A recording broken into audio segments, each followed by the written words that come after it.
Sir Knights, leave us be, we beg you. We ain't in need of no help. We have suffered enough slaughter, enough rape.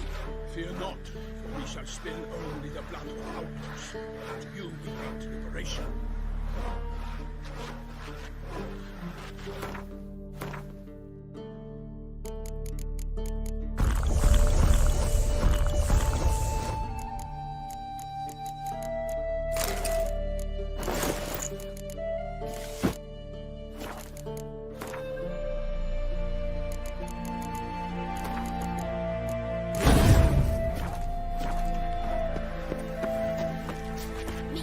Hunger's turned this way. Geralt of Rivia. Ha! Sit with us, Witcher. Found your message on a notice board. You see, Palmerin? I told you. The griffin at White Orchard. I knew that were we only to follow the tracks of its slayer, we would in the end find Geralt. Milton de Peyrac Peyrin and Palmerin de Lawnford. Good to see you both. Been years. Be assured, we share your joy. You must forgive us our surroundings. When we pledged to place the village under our protection, the village elder gave us this hut as our lodgings. He swore it is the best hut in the village. Get involved in some squabble? We discovered that in retreating, the Redanian garrison that left this land still is at the mercy of numerous plagues. The tyranny of bandits, the most onerous among them. These plunderers shall soon descend on this village to collect tribute. Milton and I will dissuade them. We are both sworn to fight injustice and oppression wherever they rear their heads. The matter does not concern you, of course, but do us the kindness of waiting. Once we have dealt with these marauders, we have a matter we must present to you. No point fighting bandits. Kill these and others just as bad, or possibly worse, will come in to fill the void. To cast a blind eye upon the evil. There is no honor in it. Can't stay here to protect these folk from the dangers that come their way daily. Saw what I saw. Heard them urge you to leave these raiders alone. Must have good reason to do that. Do you suggest that should we help, we assume responsibility for their fate, for their lives? This burden we cannot agree to bear. Geralt speaks wisely. We know neither this land, nor its peoples, nor its customs. And we have come with another duty altogether. How I long to return to Toussaint, where all is simpler. Soon, my friend, soon. First, let us convey our missive to Geralt in the manner tradition ordains. Peasants will be fine, Palmerin. Been dealing with bandits for generations. Your words do little to assuage my sense of morality bruised. So fess up. What brings you such a long way? We are to deliver Her Grace the Duchess's message in full, with all due ceremony. For tradition is sacred in Toussaint. All right, fine. Most honorable Geralt, slayer of monsters and all evils nefarious, which prey on the defenseless of this world. Whereas never have you been known to deny help to the innocent, nor leave widows and orphans to fates undeserved. Answer you now our present summons. Free us from the beast which floods our streets with blood, and sows panic in the hearts of rich and poor alike. Come to our aid, Witcher. Thus humbly beseeches you the Star-Crossed City's most gracious protectress, Her Illustrious Highness, Duchess Anna Henrietta. Shall you answer her call? Anna Henrietta really say all that? Word for word? Well, in point of fact, she said, bring me the Witcher and dare not spare your horses. Only make certain this time he comes alone. The Ducal Chamberlain added the rest. You know how it is. Yeah, I remember. I might add, be it unofficially, that a hefty reward awaits. Yet the specifics you will need to verify with Her Illustrious Highness. Might be the most fervent request that I take a contract ever. And the most polite. And now we've got all that behind us. I want to hear more about this beast. Some kind of monster? Just guessing. Most assuredly, though no one has caught a good look at it as yet. Our only sure witnesses. The bodies massacred in a brutal, horrid manner. Look, Some sketches drafted from descriptions given by those who claim they glimpsed the beast. Each quite different. To my mind, these witnesses lie. How many victims so far? 2. When Her Grace learnt of the second, she discharged us immediately to fetch you, promising grants of land and fortunes in gold, should you answer her summons. An ill wind blows, Geralt. The beast cannot be tracked. Folks say it wields black magic. Also, both victims were nobly born, and the start of a tourney draws near. Beast wields black magic? What makes you say so? The first victim vanished between bites at a feast.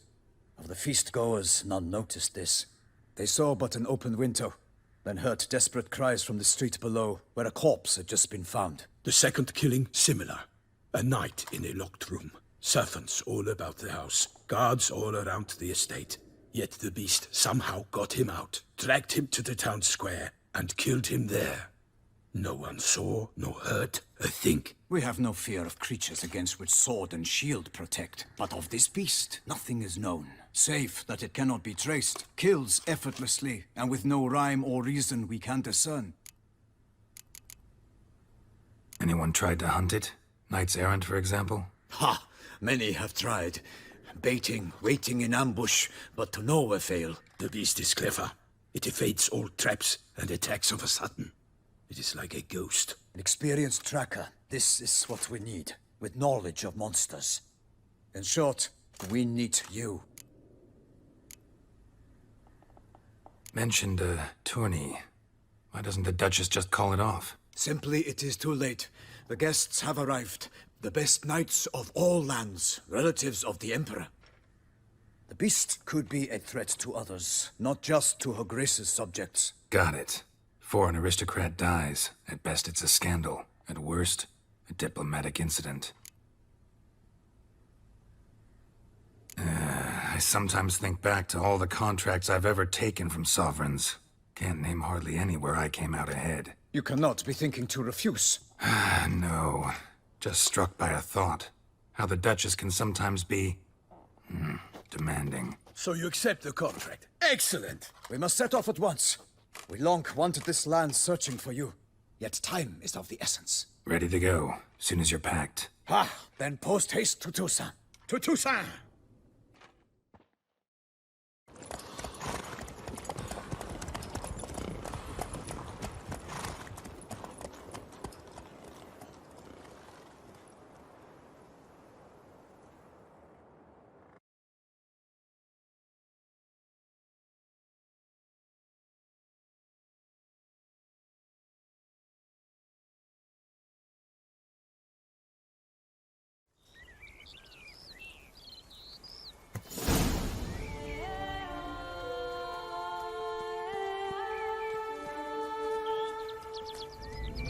Toussaint, the land of love and wine.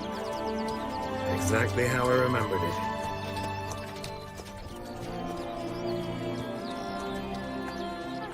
You will find Beauclair's changed some these past years. Walk about when you have the chance. You will see for yourself. To me, place always seemed straight out of a fairy tale. Knights errant, elven palaces. You insinuate that we are somehow odd? I shall prove you wrong. This I pledge on the Heron.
Guillaume, watch out! I swore I'd kill a monster! All for one and one for all!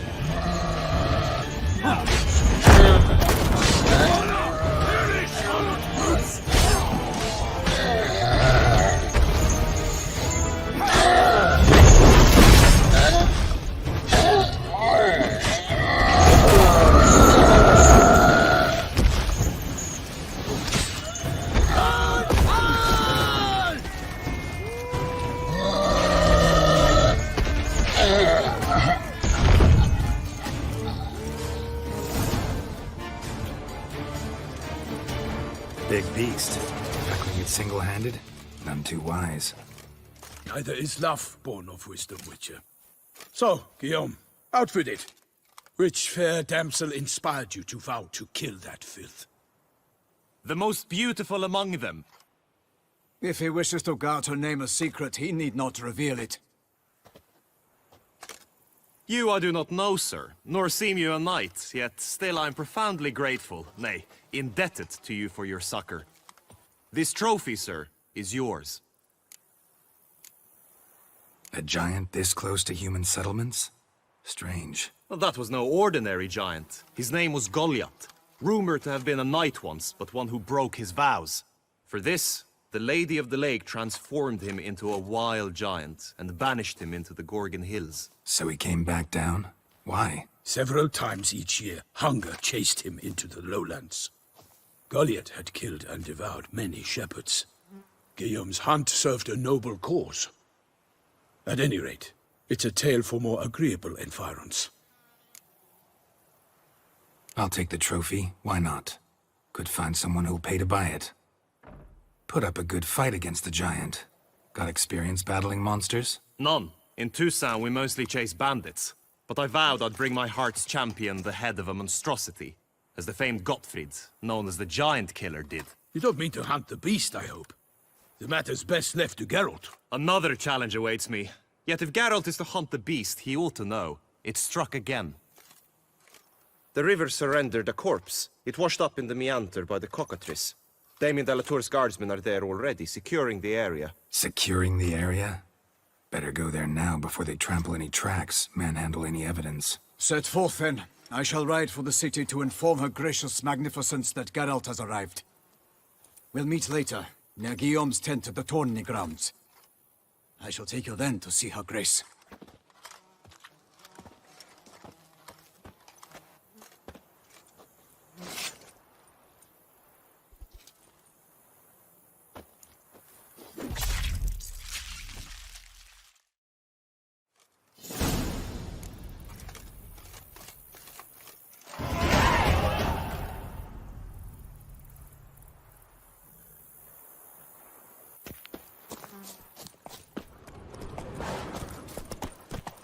Brave kid, Guillaume. Parmarin oversaw his upbringing. Guillaume is his kin.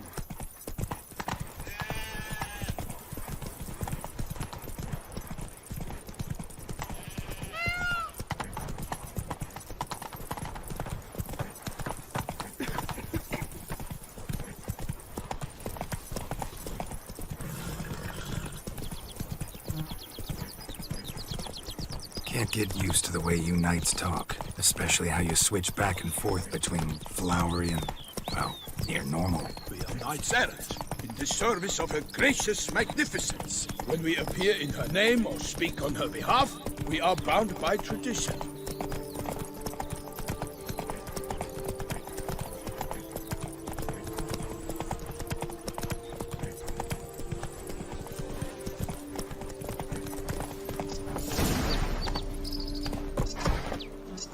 No one here. They must have removed the body already.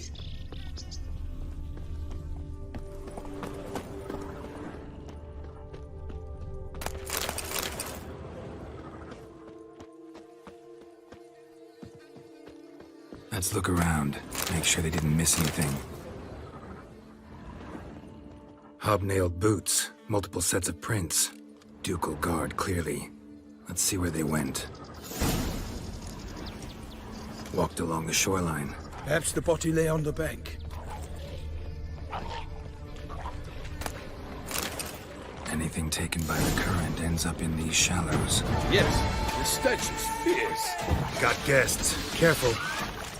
Oh no! Damn There you're is ugly. Charlotte's boots!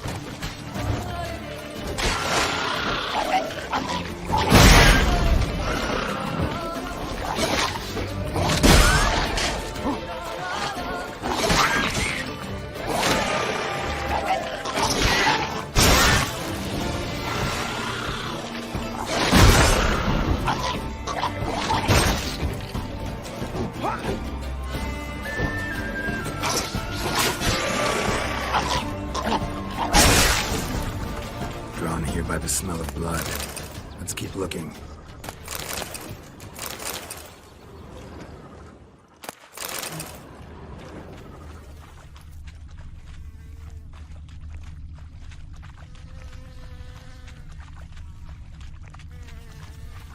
Only blood-soaked scraps left of the victim's clothing. Good quality cloth. A wealthy victim, correct? Looks it.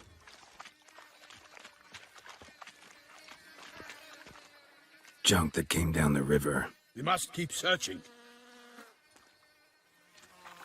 Footprints. See them? And a rut made by the hull of a boat. Left recently, I'd say. Dragged some nets onto the bank, then cut them to untangle them. Lot of blood, so the corpse must have been cut up. Quartered, maybe. It's likely they loaded the body parts onto a boat and sailed off. Gonna dive in, check the other nets. Nets were attached here.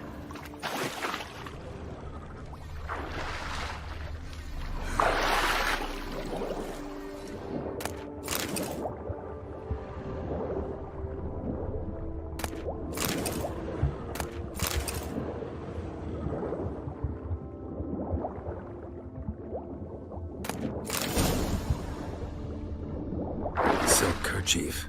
Monogrammed DLC. A noble's accessory, clearly.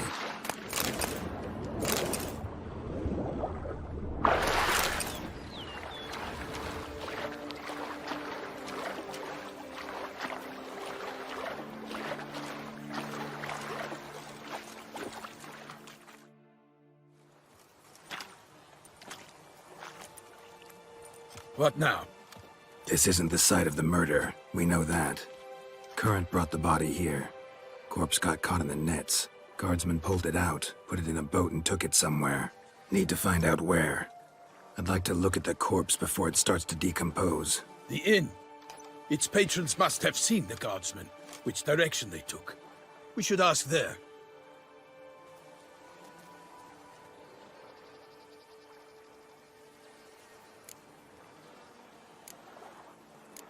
Seems we've got ourselves an audience. You think this surprising? The locals will tell the children of children they do not have yet, of the day a quartered corpse was pulled from the river. One thing. Found a handkerchief in the water. Monogrammed DLC. Mean anything to you? Delacroix? It cannot be. Was it he the beast slew? Seems so. Knew him well? Long past. We were close friends once, but our paths diverged. He was a man of extremes, standing by his companions, no matter the odds, fighting his foes to the bitter end. Foes? You have a lot of them? He did, but I do not see what that has to do with the beast. Ah, Geralt, you've struck a raw nerve. Memories of a time long past, to which I'd rather not return now. I understand. We can talk later. Let's go to the tavern. I shall have to leave you soon. Return to court. Barely got back to Toussaint. A knight in the service of Her Illustrious Highness knows no rest. In fact, I feared I would return too late to fulfill my duty. Yet it seems I've arrived in the nick of time. Such good fortune you found us.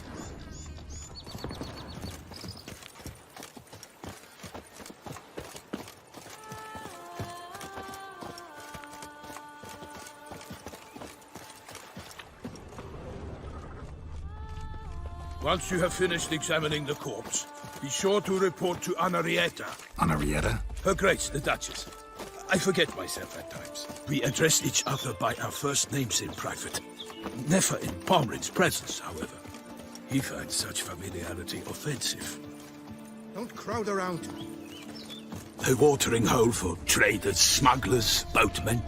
But you will find no better crayfish chowder in all Tucson. Killer from the north, they say. What? With no lads brave enough? Of course we have. But bravery's not enough against the beast. It wields dark powers. I imagine you've been all over the world, Sir Richard. Ducal clerks looking for help. Be good coin to be made.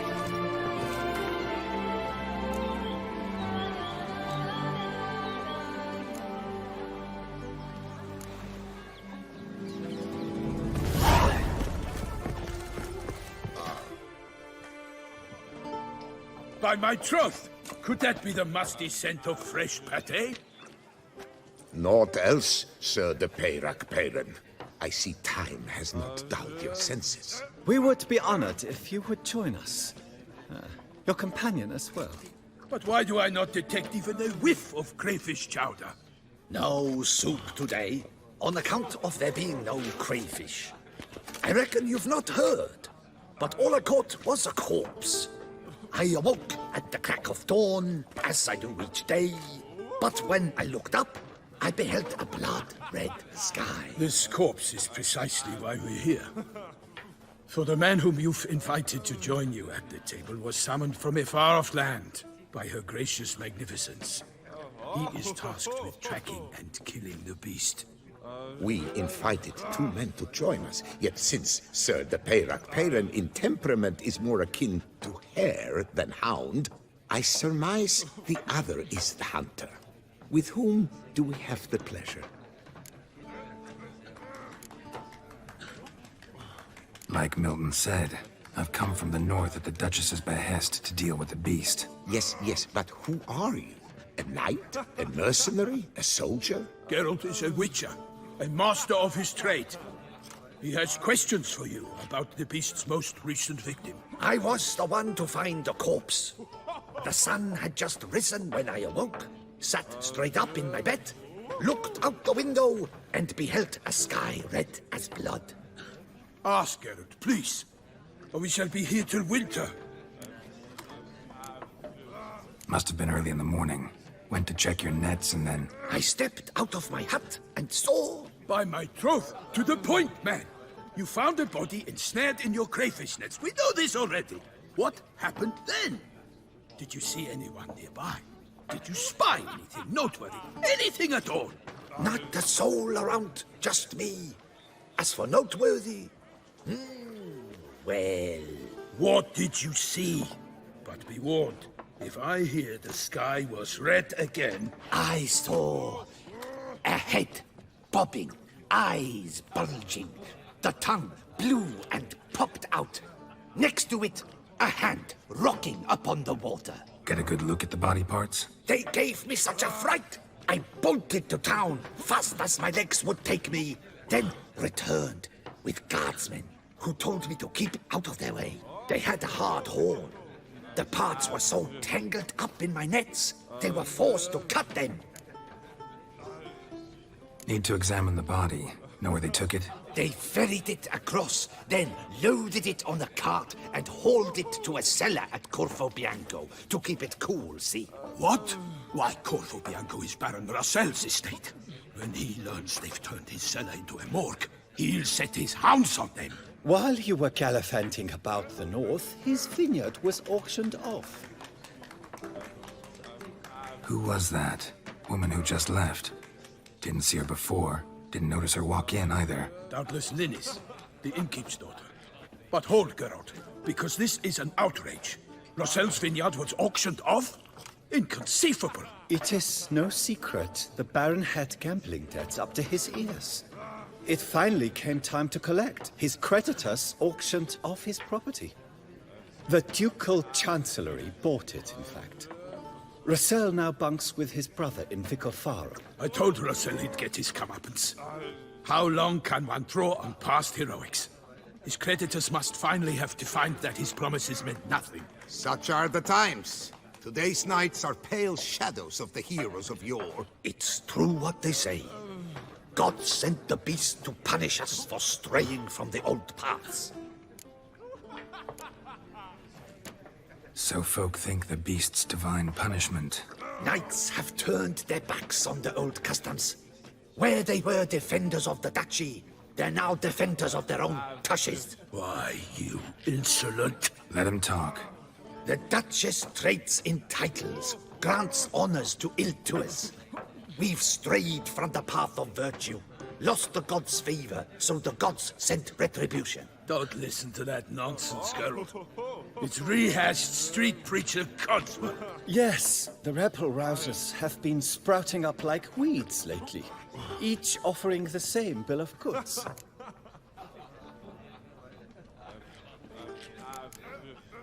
They say anything else about the beast?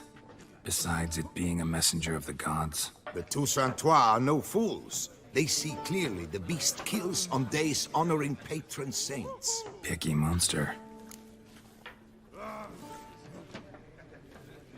Thanks for the hospitality. Time I examined the corpse. Corvo Bianco lies a short way from here, near the tourney grounds. Just follow the road and you'll arrive. Not coming with? Oh yeah, duty of some sort calls. Some sort? Ha! Her Grace bestowed a great honor on me, even before we departed for Velen. I'm to play the hare during this year's game in the palace gardens. When you see me in my costume, you will wet yourself laughing. A little tempted to ask a few questions, but it sounds like a long, complicated story. One involving lengthy digressions into local history and tradition. So, see you later, Milton, and good luck.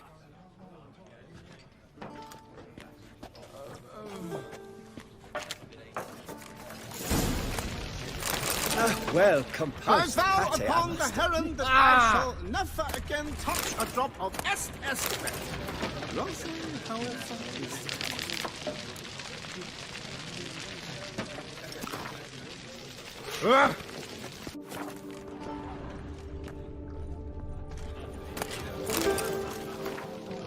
Oh, dear fellow! Normally I'd encourage you to try our famed fisherman's chowder. But alas, we are all out of crayfish. Could replace them with something else. Perch, for example. Replace crayfish with fish? I beg you. What next? Vinegar for wine? Parsley for thyme? Huh? Your Nordlings are a pleasant lot, but about cuisine you know nothing. Got any gossip? Fishermen talking about anything interesting? Yes, about a Nordling who would replace crayfish with pike. Asked a serious question. And a tactless one. I do not eavesdrop on my clients, and I certainly don't repeat anything I chance to hear. Show me what you got in stock.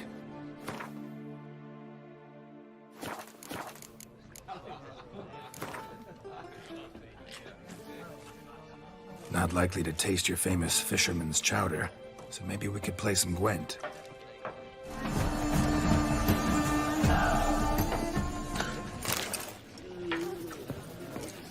Never you are. The air here is such how that fare one is you? never hungover.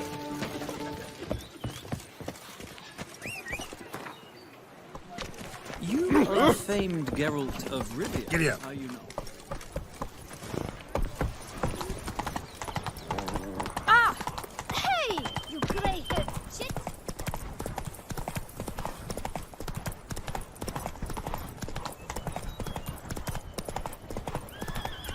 Sounds of a fight. Have to hurry.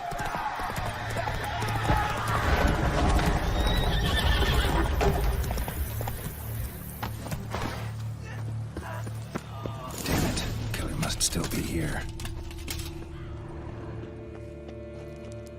Busted ribs, blood from the ears. Took a solid hit. Throat torn open by man-like jaws. Man-like, except for long fangs. Massacred by a vampire. Not an Ekimara, though, or a Fletter. Bruxa. Gotta be. Killed with a single blow. Killed with a single blow.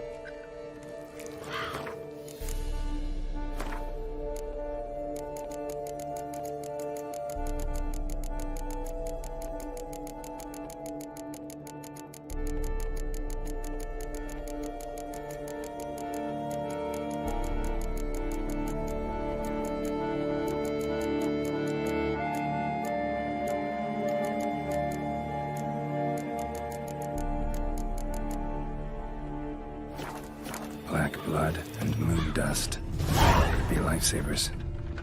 Woman from the inn was wearing this coat.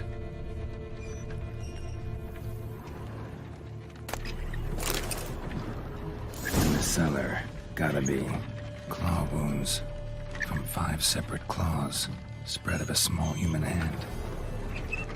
Attacker had no trouble knocking over the cart. Revermuck carried the body in his cart. Footprints. Small, bare feet. Lead deeper into the cellar. Fell down the stairs, broke his neck. Fell down the stairs, broke his neck.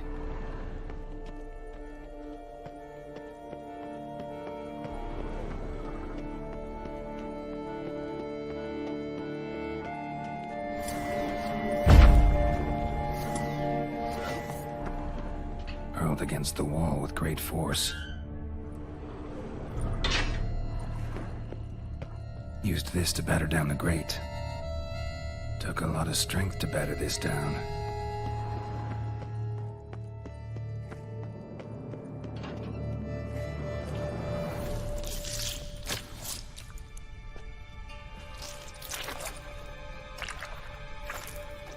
You.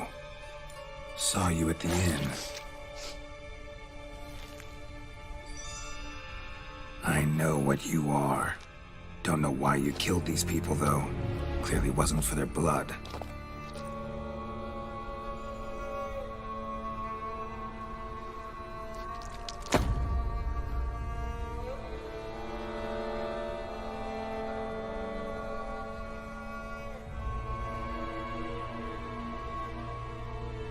We don't have to fight.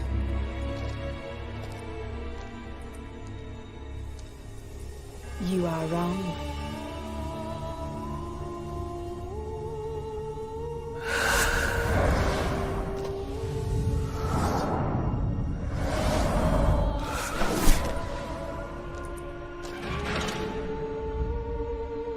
I cannot let you leave. Stench.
Stinks.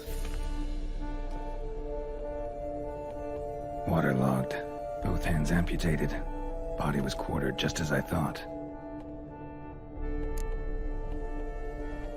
Laid in water for some time. Head swollen, and something took a few bites out of it. Something in the throat. A pouch, bulging with coins. Nilfgaardian florins, from several different provinces. If the murderer did this, means we're dealing with a sentient thinking beast.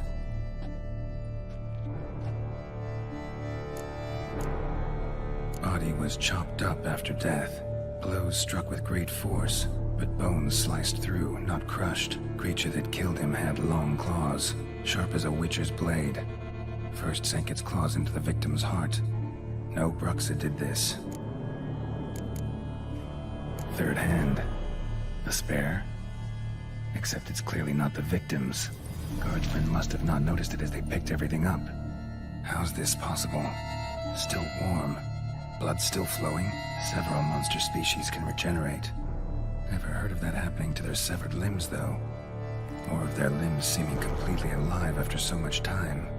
Examine the tissue more closely later. Might learn something.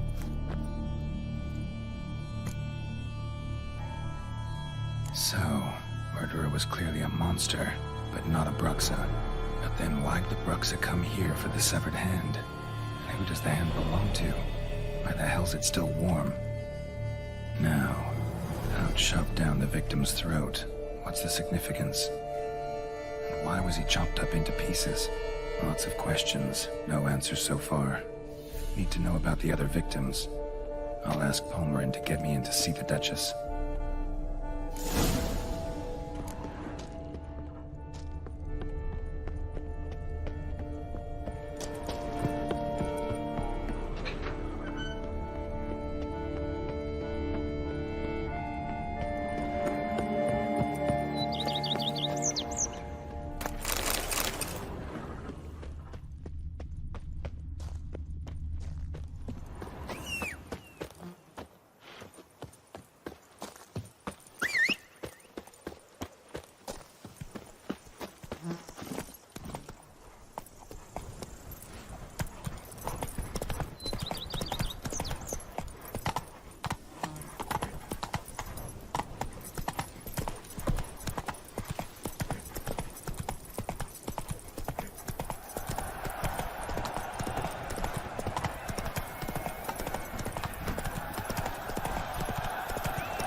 That Witcher's Oh, damn it!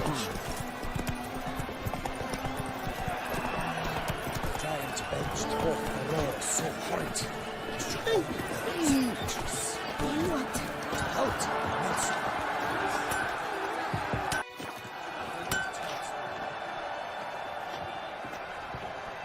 Ah, a professional. I like to trade with your kind.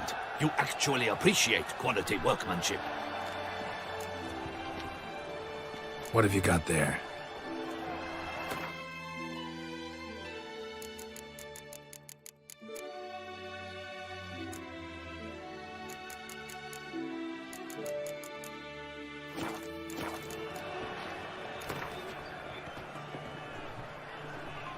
Care for a quick round of Gwent?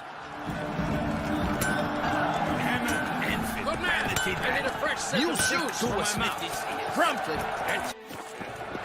The racing model is one I recommend. Armor chromed and greft or fluted, whatever your heart's desire. Let's see what you got in stock.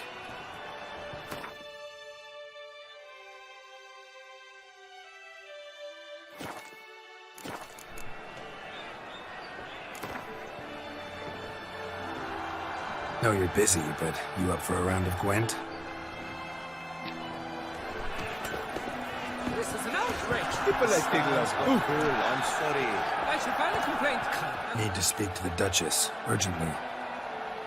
All right, you scamps. Story's done. Go find your parents. But the Palmerin, what about the story of Rittik and the dragon? A tale's for another time. But take a good look at the man who stands before you now. This is Geralt of Rivia, the master witcher who lent his valiant hand to the defeat of the giant Goliath. Master Witcher, is it true virtue always trumps villainy?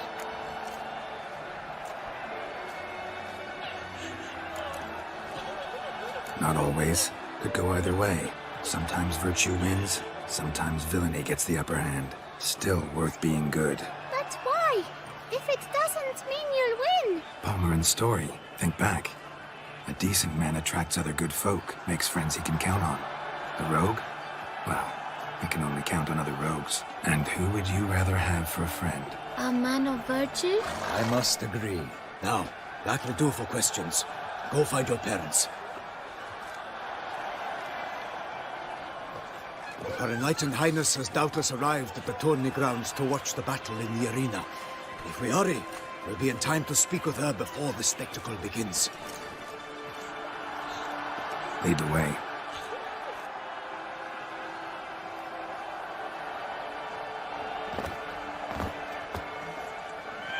fighting? Nilfgaardian gladiators? Close, but not quite.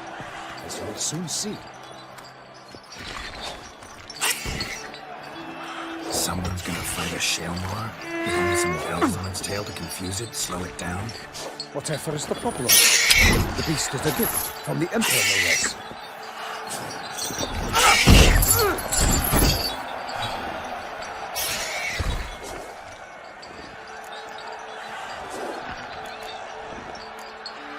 Shouldn't torment the beast. How would you like to be dumped in an arena, blindfolded with a string of bells from grass? Pity a monster. You, a witcher? I slay monsters who are a threat to humans. You're out to humiliate one to entertain a crowd. No knight will gain any glory from this. Who's going to fight the beast? Guillaume, the young man you met. Yeah. Mentioned he'd promised his heart's capture a monster trophy. Great love demands great sacrifices. Let's go.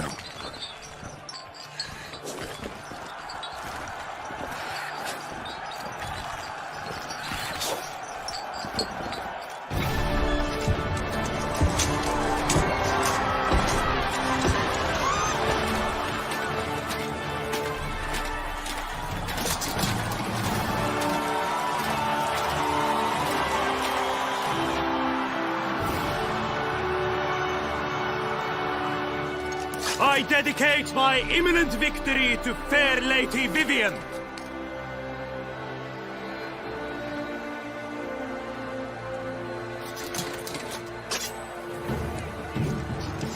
It's begun. The fight shall have to end first. We must wait.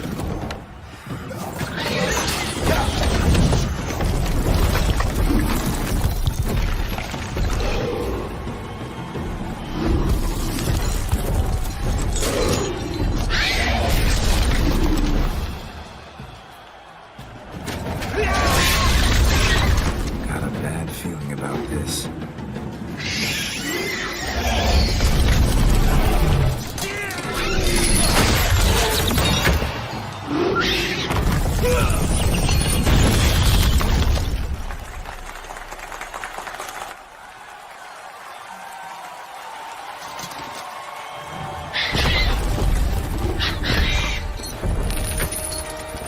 Damn it.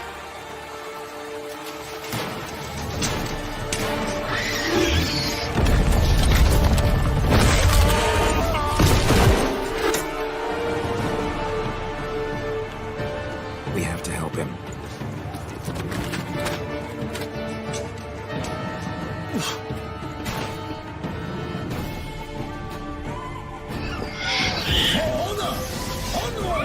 Gotta keep it down. We are when it hears us. Alas, unlikely! The beast heaved its foul girth, let loose a roar, and knocked him to earth. In the Witcher, in one mighty pound, to give fight to the beast, its plans confound. The fate of the beast has been weighed by the gods. Soon the Witcher shall triumph against all odds. The Witcher waited till the time was true, then twirls danced and spun, struck the monster right through. Like a bow who leaves at the lobster's spurt, so the Witcher wound the Shelmar, then its foul heart hurt. Dodge, dive, flee, faint, its razor strikes belly, Shelmar's cries ring aloud, blood transforms into jelly.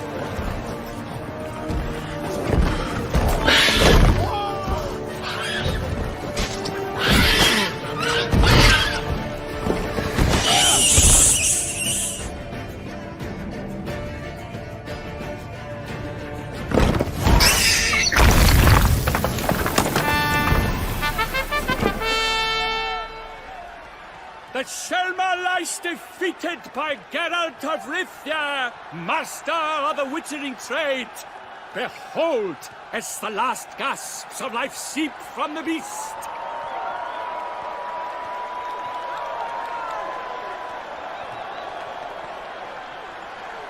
Master Geralt, do what you must. Finish the deed! Monster's no threat. No need to kill it. A victor may always show mercy. It is his right. Long live Geralt the Merciful! Pikeman, see to the beast.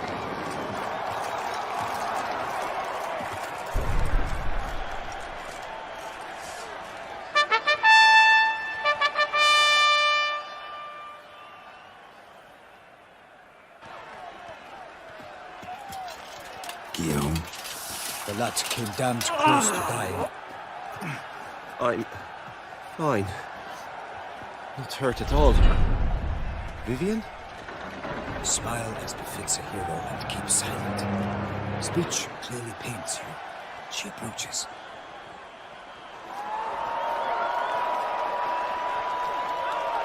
Geralt, we must talk.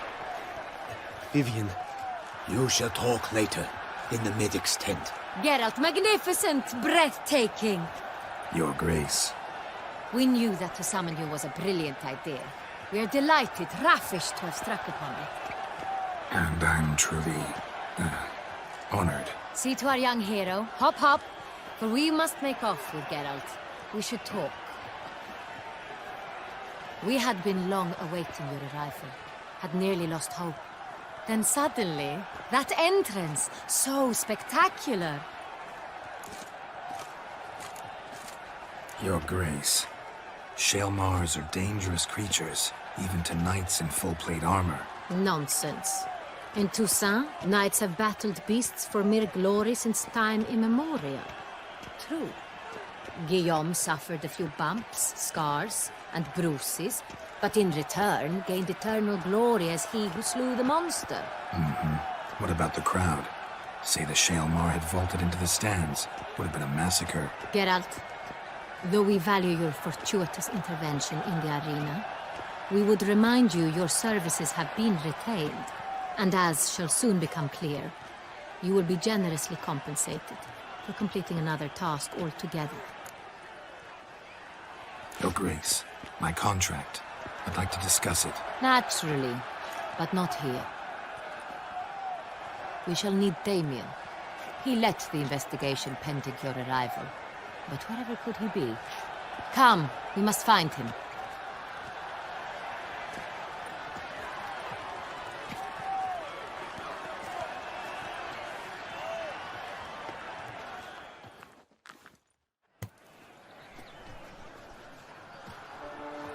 Tell us, have you come alone? Or did Viscount Julian accompany you? Wish to see Dandelion, Your Grace? Yes. I mean, no. Yes. But solely to tell him we regret. Yes, deeply regret rescinding the death sentence we so justly handed down upon him. If we could turn back time, we would make certain he sat in a tower till he rotted. No, we would ensure he was broken on the wheel, then drawn, hanged, and quartered.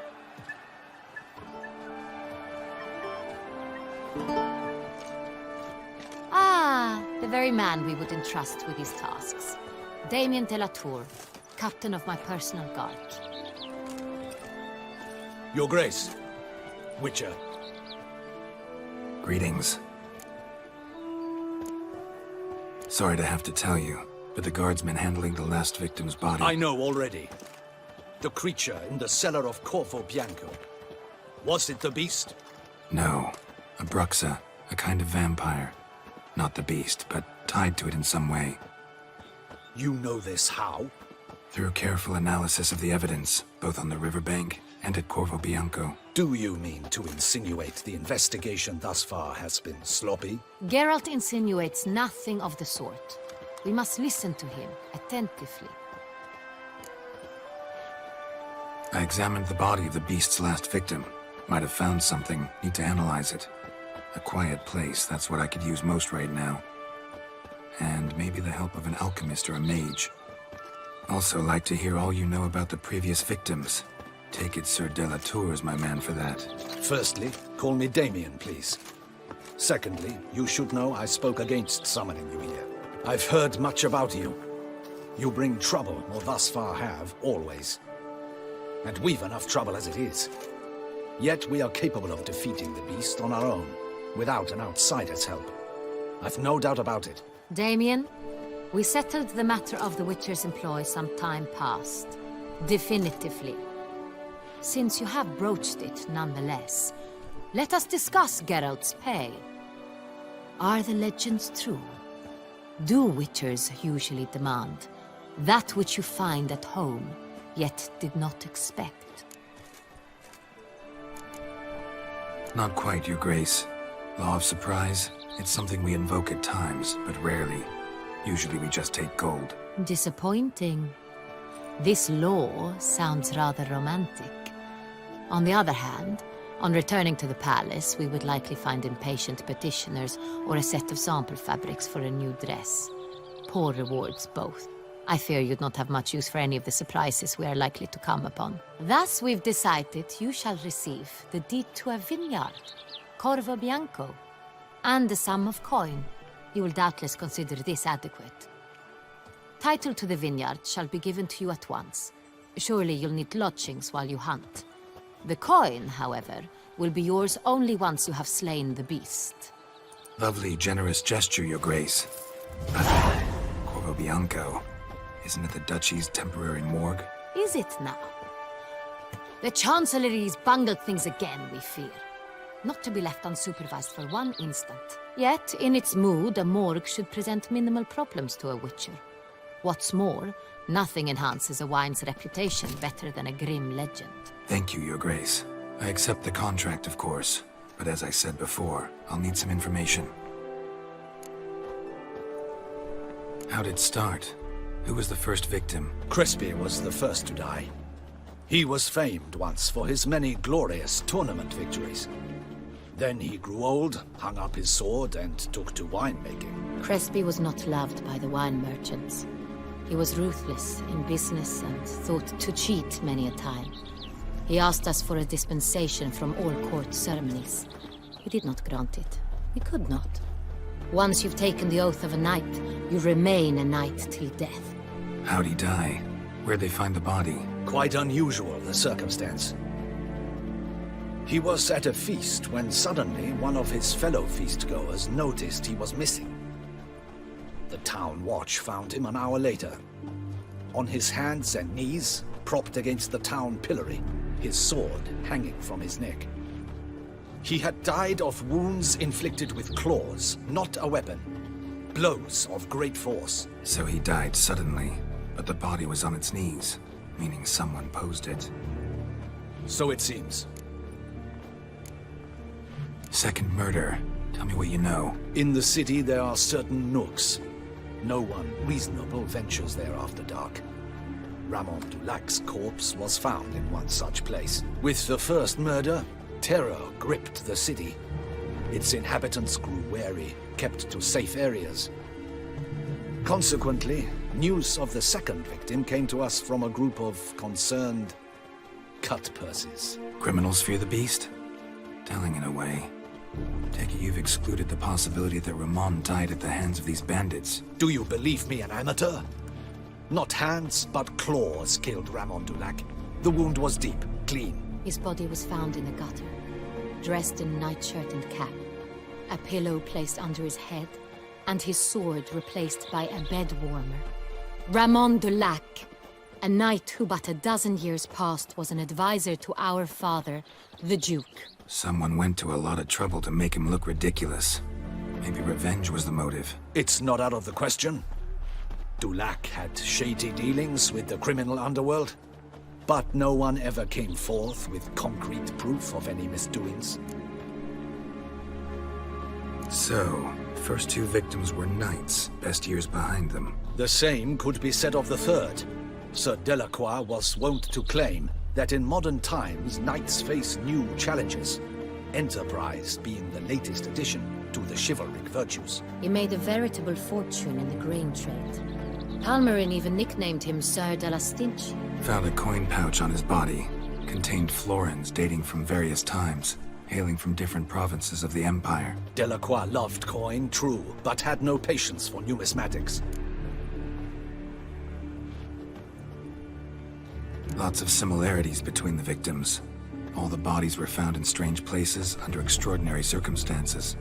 Seems the murderer, whoever or whatever it is, has some meaning to convey. These were honorable men. We are horrified by the disdain, the disrespect with which they were treated. These were knights of Toussaint. Blast it. Might be the point. From what you say, none was a model of virtue. Ever considered that's what the beast's trying to draw attention to? All the murdered men were knights who swore fealty to the 5 chivalric virtues. And even if Knights of Toussaint swear fealty to what virtues exactly? honor, wisdom, generosity, valor, and compassion. 5 virtues. Why are they so important to your knights? Strange question. Your Grace, forgive me. I'm a foreigner trying to understand another land's customs. You are forgiven. According to legend, the virtues we cultivate were bestowed upon us by the Lady of the Lake. How we truly came to espouse them, none remember. In Toussaint, we believe men of low birth should be simple-hearted and obedient. We expect much more, however, of our knights. They are to be soldiers and courtiers, lords and servants. Thus, the need for clear moral guidelines. At the time of his dubbing, a knight vows to demonstrate throughout his life honor, wisdom, generosity, valor, and compassion. Beast seems to be pointing up moral decay, denouncing it. Victims were all humiliated. Might have been murdered to emphasize their lack of specific chivalric virtues. Honor compromised by the pillory. Wisdom by ridicule. Generosity by a coin pouch shoved down a throat. It seems to fit, true, though not perfectly. Can't discount the theory if it's on the lips of everyone in town. Say our reasoning's right. Next murder will be just as showy and denounce the victim's lack of the 4th virtue, valor. We can also assume that victim will be an elder knight. Let's think. At the moment, all the knights are either at the tourney grounds or in the palace gardens.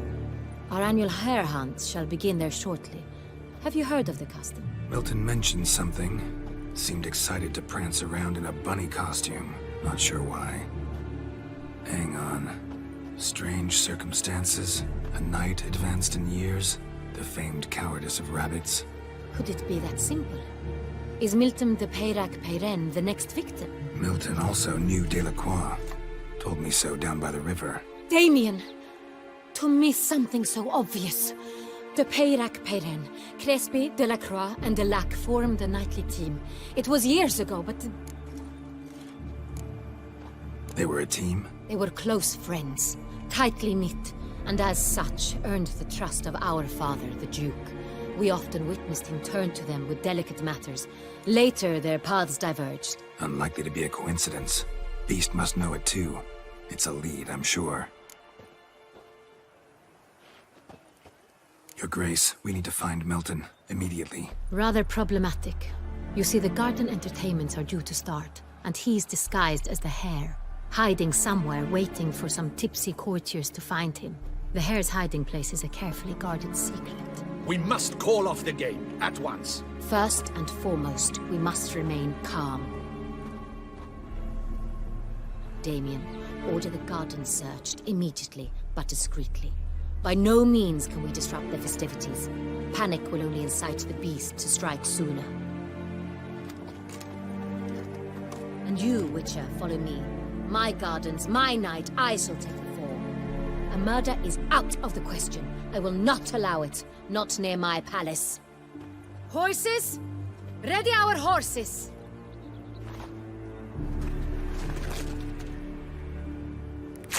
Your Grace!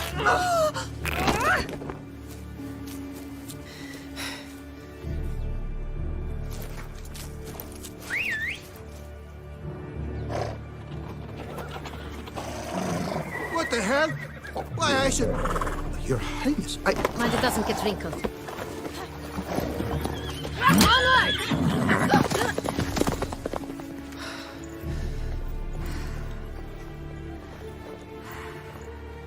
Hey! That is silk! Be careful! Give it to me!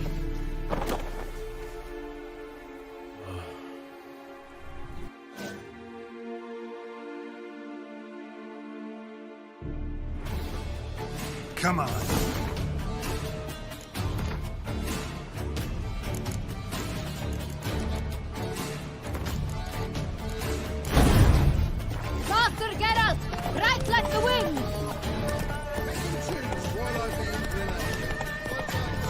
Your Grace seems right at home in the saddle.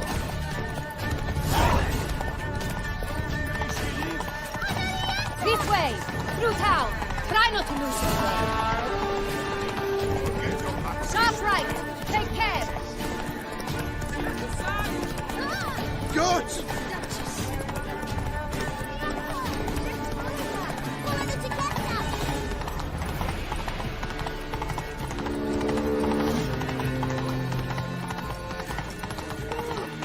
It's her! It's her! Clear a path! Clear the way, I said! Is this part of the game?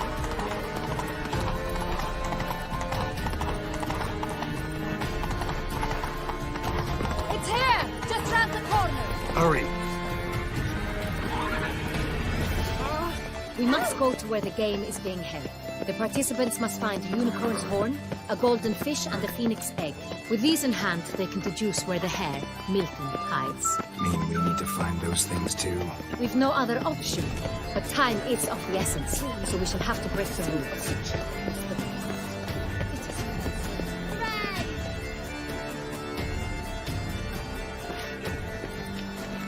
On second thought, through here.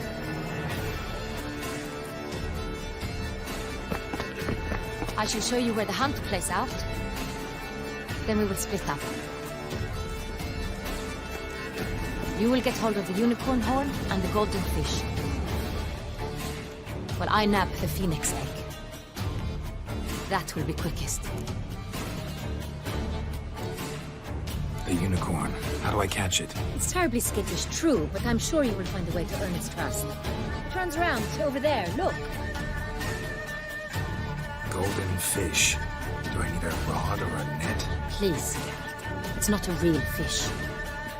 Look there, towards the water. See the lights? The hunters are trying to hook the fish from boats. You must simply dive in and find it. The golden fish and the horn both contain things or clues that will help us find Milton. Once you have fish and horn, find me among the other phoenix egg hunters. All clear? Then let's get to it.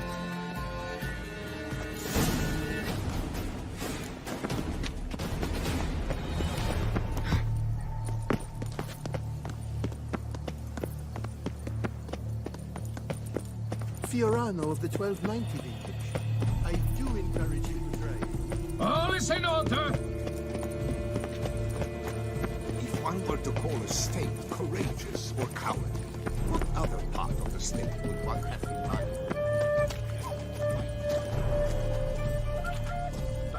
This is no true unicorn.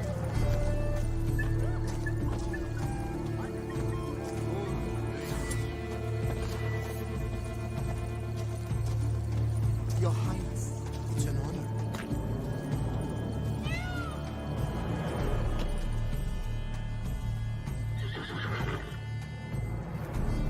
Perhaps an apple will work. Or some sweets. We would not be in this predicament, dear sister, were you still a virgin. Do you really wish to have this conversation again? Here and now? Hush, or you'll spook the beast. We shall try the sweets. Hey folks, gonna have to ruin your fun. Sorry. Who's that?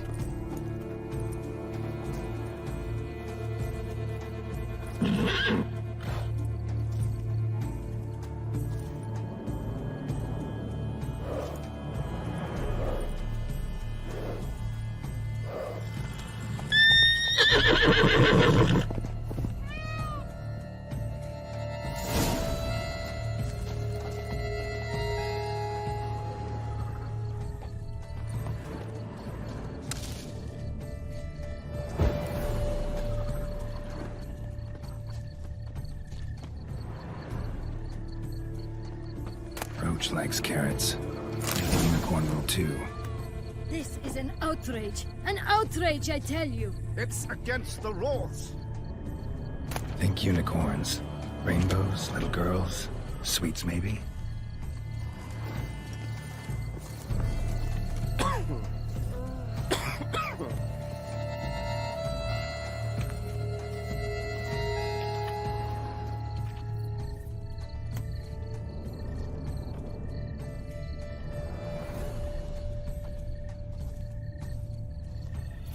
What would you say to a delicious, crunchy carrot?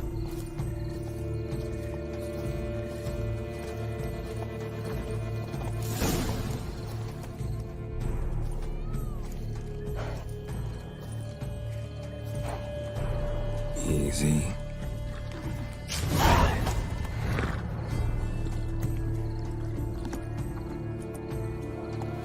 Gardens are huge. Be better off on horseback. Oh, is my head ever spinning? Hey, don't you step on me.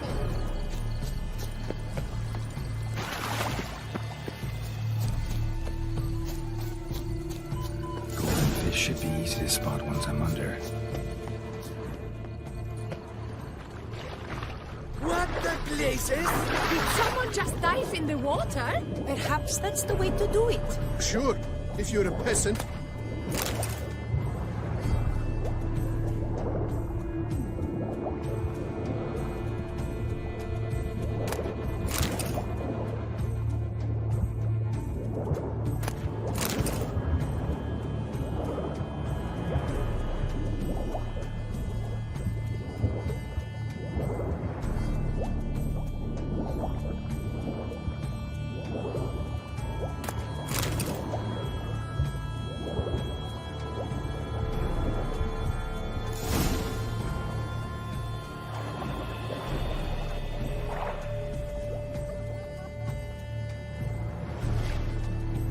Hey, wait.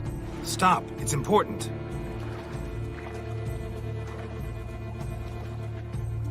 King Cormorant, sire, accept this offering we bring. Prithee cast upon us your merciful eye, and bear before us its secrets. As the moon its heavenly course doth trace, in my domain I await that moment of grace, when a soul of good or ill repute brings me a gift, fitting tribute.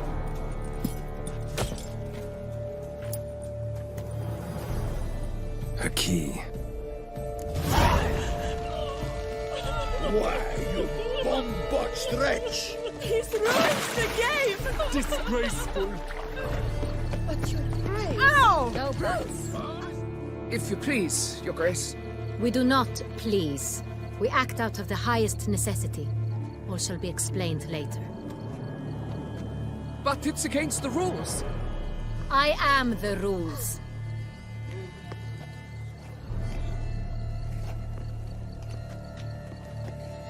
Geralt! At last. Got a key and a clue. I've another. Show me yours. Who wrote this drivel? I begin like a groan, hollowed out with ease, then end like a mouse, with a head of hard cheese.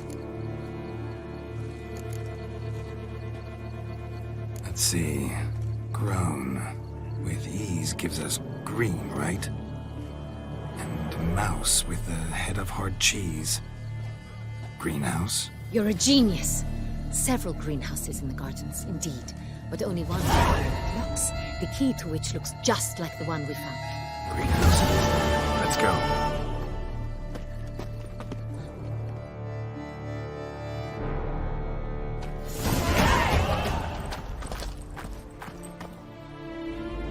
Wait here.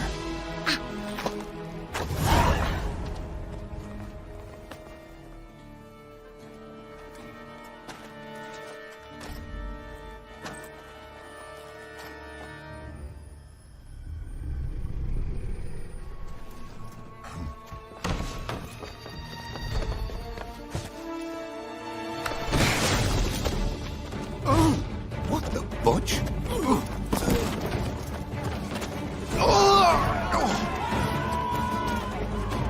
What was that?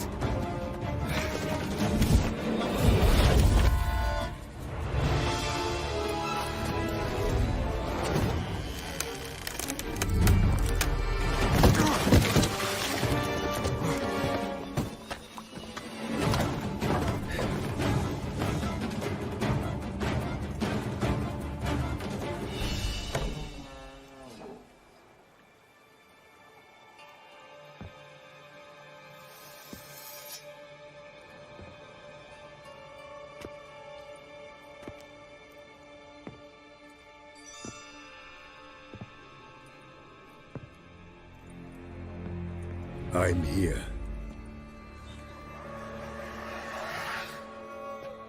This belonged to you, maybe?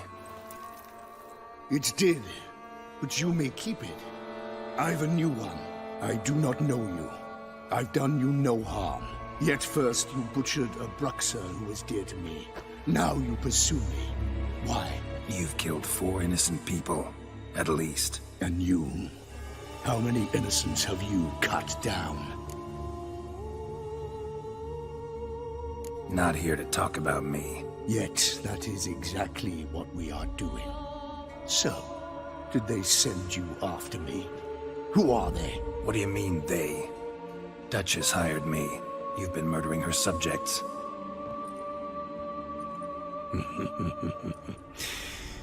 Is it as simple as that? I would ask you to convey to the Duchess that I've but one victim left, but you'll not get the chance.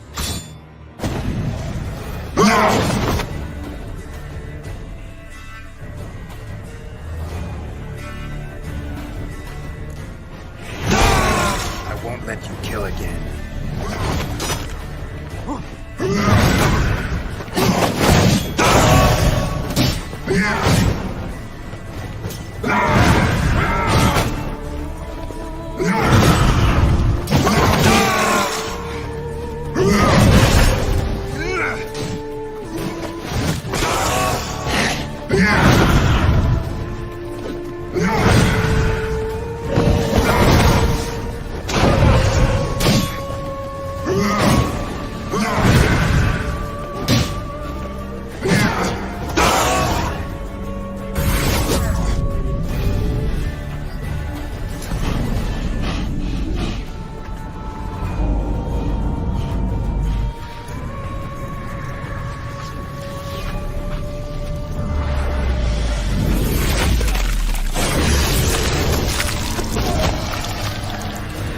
To stay where you were. Regenerate! I know you're in trouble. I can help. I'll help myself. No, he's my friend.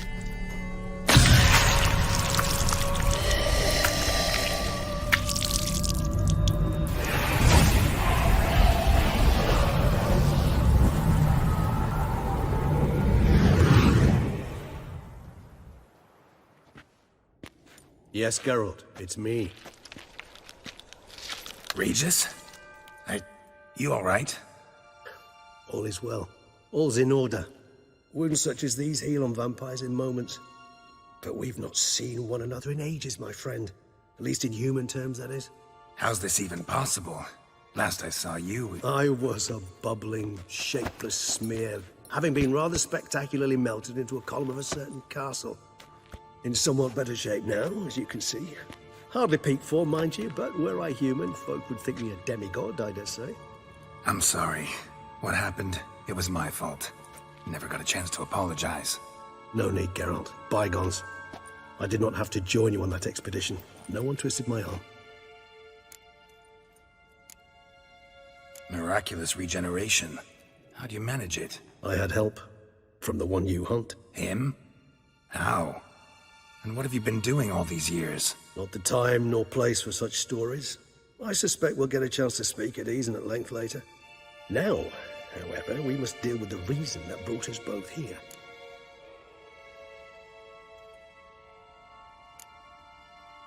So you being here, it's no coincidence? Your powers of deduction seem to have waned not one bit. I'm happy. I came here for Detlef. I fear he's become entangled, landed himself in serious trouble. So that's his name.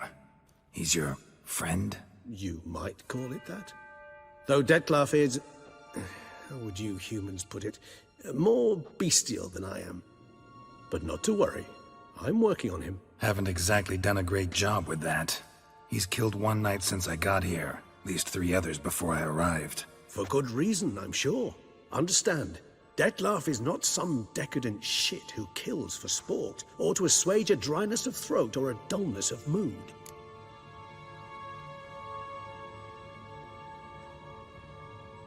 So in your opinion, what are his reasons? Precisely what I wish to find out. And then I will convince him of the error of his ways. Got a lot of faith in the guy. Despite appearances to the contrary, you two are quite alike. You've both noble hearts, yet you both are wont to perform ignoble deeds. When circumstances force you to, of course. Remember the year 964? That was 3 centuries ago. Blind fear gripped Rivia, Lyria, and Spala. Women and children were dying. Their mutilated, dismembered corpses littered the fields. Brute of Lyria. Read about it. Chewed up almost 200, then fell to a common poacher supposedly armed with a dagger blessed by some prophet. It fell to Detlaf, who then found a poacher asleep in the brush near his snares and dropped the fiend's corpse at his feet. And thus, a legend was born.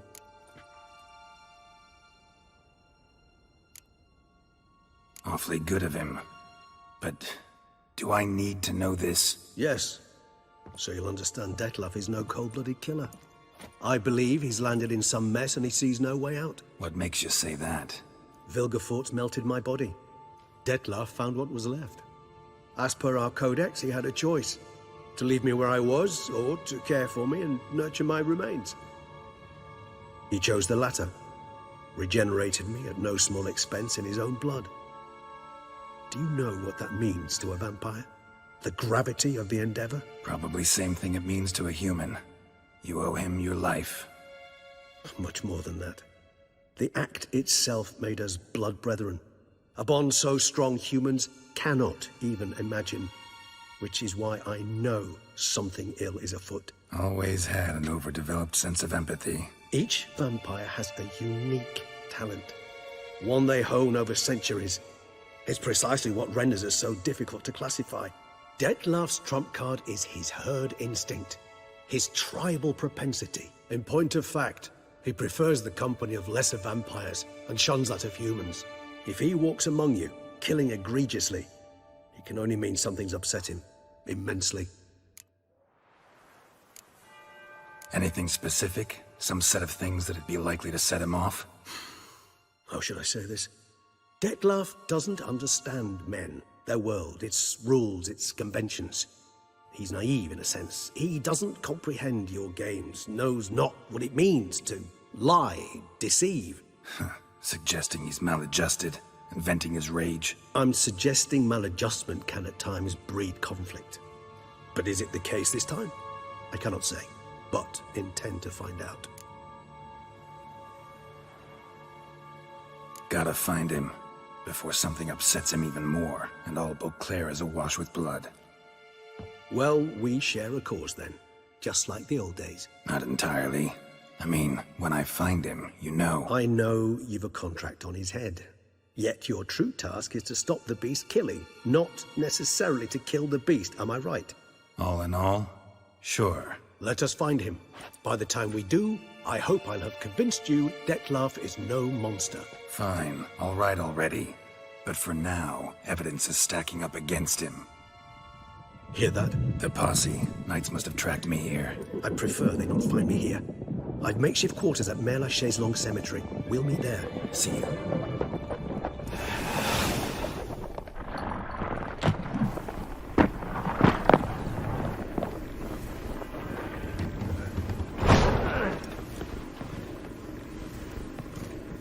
Witcher, we flew here as fast as our courses would carry us.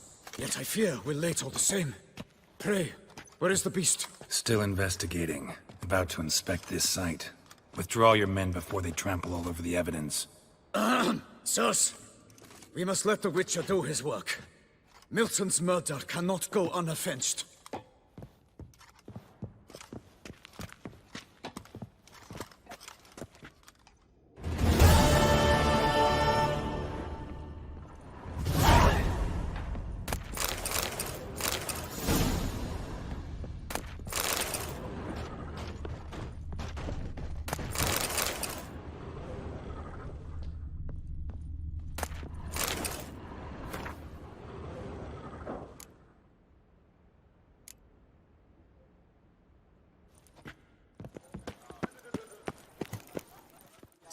Sir! A letter for you, sir! Letter? Who from? Can't rightly say, sir. I was just to deliver it.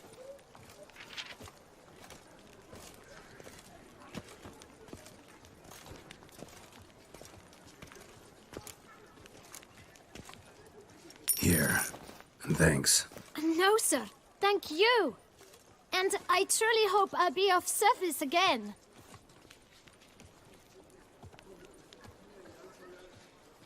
Dearest. I suspect weighty affairs, rather than merely the wine festival, have drawn you to Toussaint. Perhaps you'll find time to probe a certain matter in spite of this. I recently came across the mention of one Professor Moreau, a scholar in Beauclair, who conducted research into Witcher mutations. Though the details are rather murky, as is the location of the scholar's laboratory, his journal could contain more information. It lies buried with him in his tomb. I enclose a map I found in the book I happened upon. Though less than completely legible, I trust it will prove useful nonetheless. I felt this matter could prove of some importance to you, thus I dispatched this letter without delay. Whatever you decide, please take exceedingly good care of yourself. Your Yen. A professor who studied Witcher mutations. Might actually be worth looking into.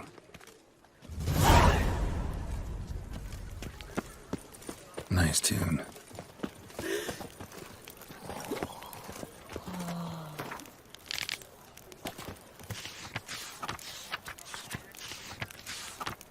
L'Axillerie. Might be worth looking into.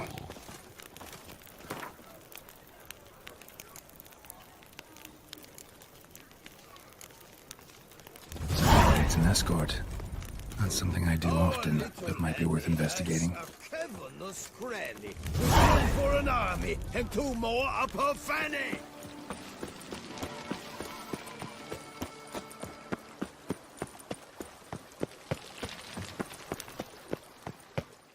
Welcome home, sir. I am Barnabas Basil Fawlty. By order of the Duchess, I shall serve you as Major Domo of Corvo Bianco. I previously served with distinction at the Nibli family manor and in Nazaire with Admiral Rompali, who, as you are certain to know, is an extraordinary demanding gentleman.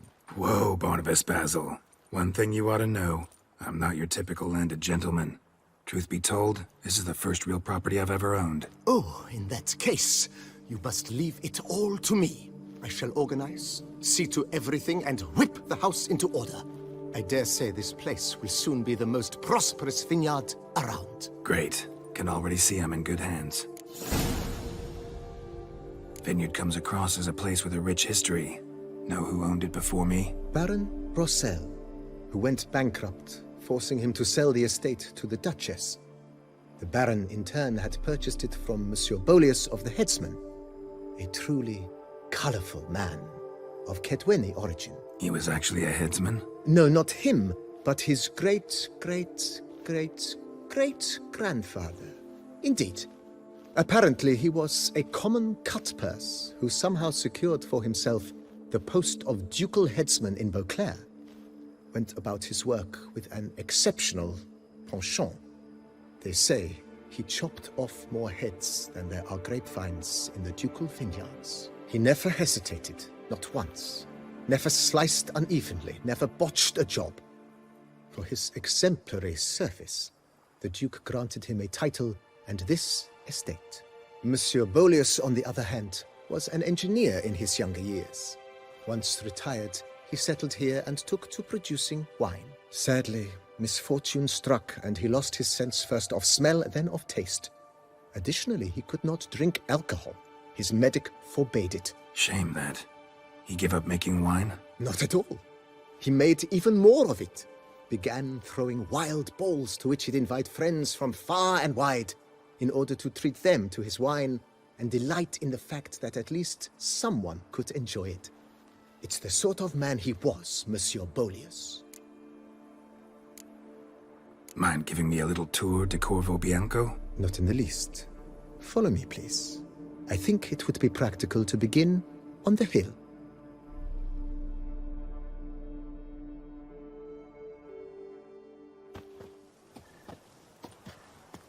Behold, sir, your estate in all its splendor.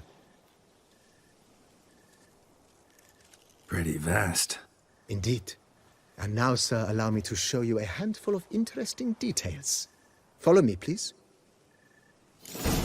Been a major domo all your life? Yes, I come from a long line of major domos.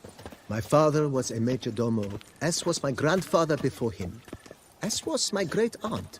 In fact, she was the one to start the tradition. Great-aunt? A hard woman.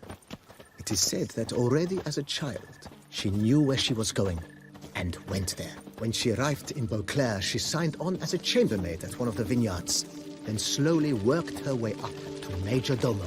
She dragged the rest of the family up the same path.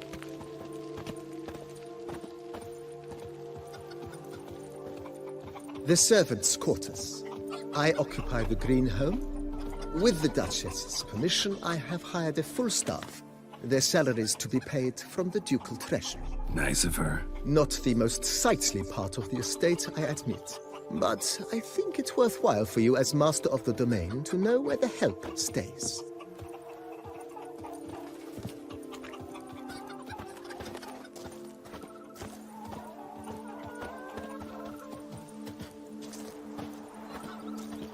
Baron Rossel ordered the vines in this part of the estate uprooted and olive groves planted in their place. They look beautiful, especially come spring. Don't look at all bad now, either.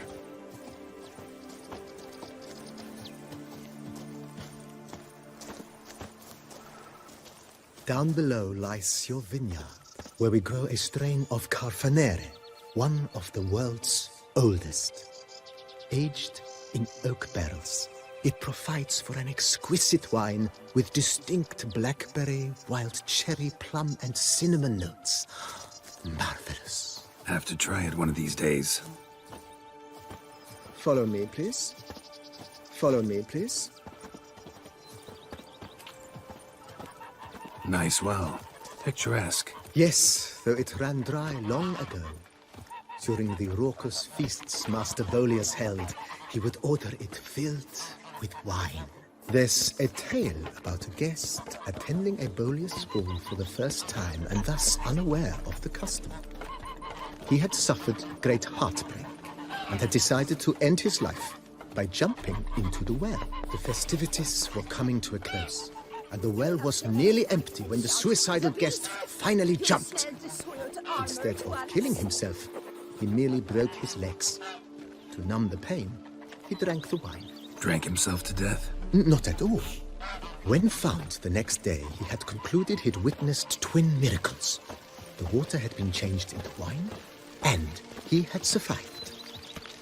He retired to a monastery in the Dragon Mountains and began preaching the wisdoms of Lebioda.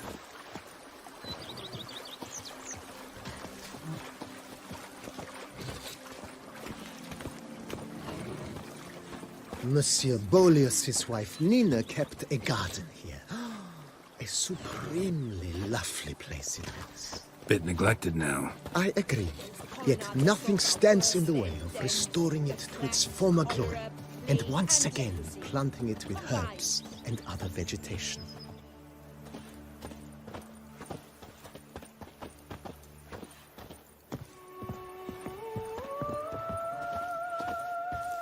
Madame Nina planted diminutive, delicate flowers and herbs here. One might say their aroma still hangs in the air. You're quite the romantic, Barnabas Basil.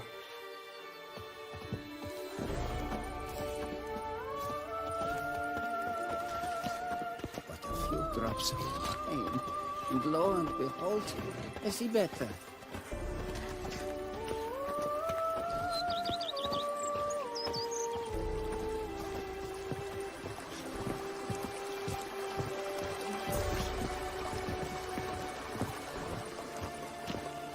Even a horse drops if you ride it at a constant gallop.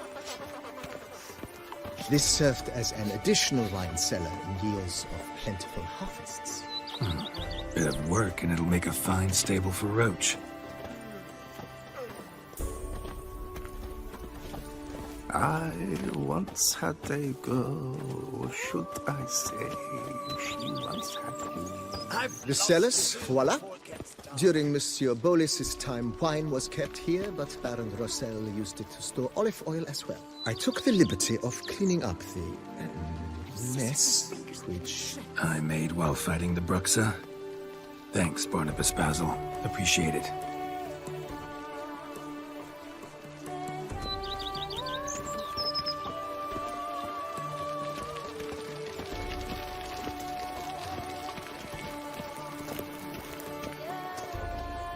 As you can see, the facade is, how to put it, slightly stained. But one cannot deny it, a certain subtle southern charm. True, though it could use a bit of subtle paint.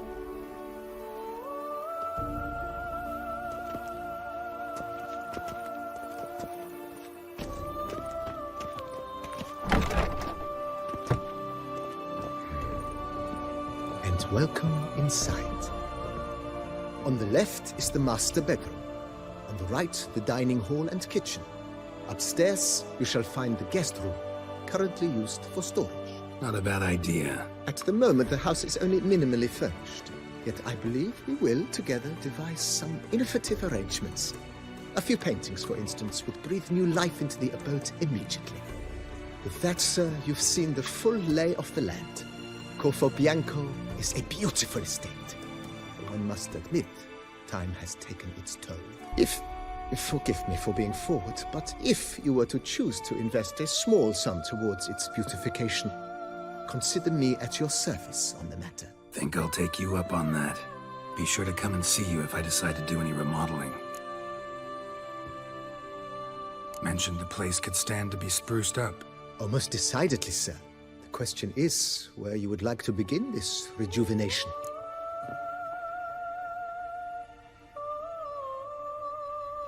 Been thinking about the outer walls. Maybe a fresh coat of paint or some patching. If I might dare to make a suggestion, why not start with a general renovation? I once oversaw such work at Admiral Rompelli's summer residence. The effects were simply breathtaking. Not only did the residence positively sparkle afterwards, but we also made room to display the Admiral's armor and weapons, of which he was a passionate collector. It's in your hands then. Make the place shine. I shall get to work immediately. Within a day's passing, I shall have sent for the crew which rebuffed the Admiral's residence. They are the finest specialists around. Highly skilled at what they do, it shall not take them too long, I wager. 2 days after they begin, your eyes will behold your residence in its refurbished, rejuvenated, beautified state. Is there anything else you require, sir?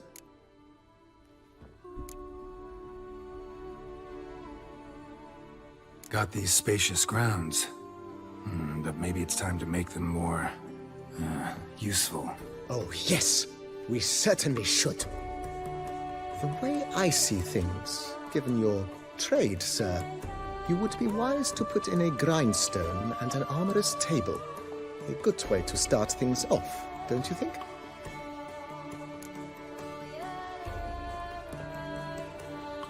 My armor needs work from time to time. You know, oil this, reinforce that. Could use a decent work table where I could do all that. Admiral Rompelli once hired a specialist who made the finest armorer's tables this side of the Yaruga.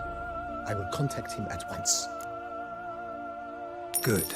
Order me up a table like that. Immediately, sir. I expect it will take at most 1 day to arrive. Will you be needing anything else, sir?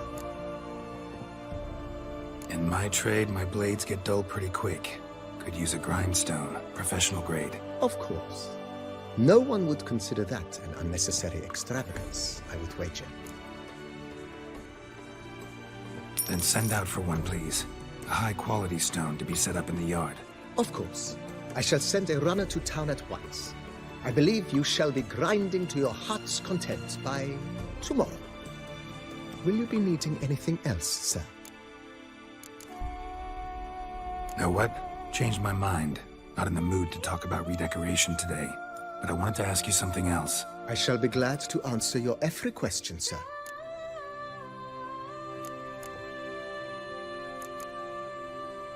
Starting to really like this place.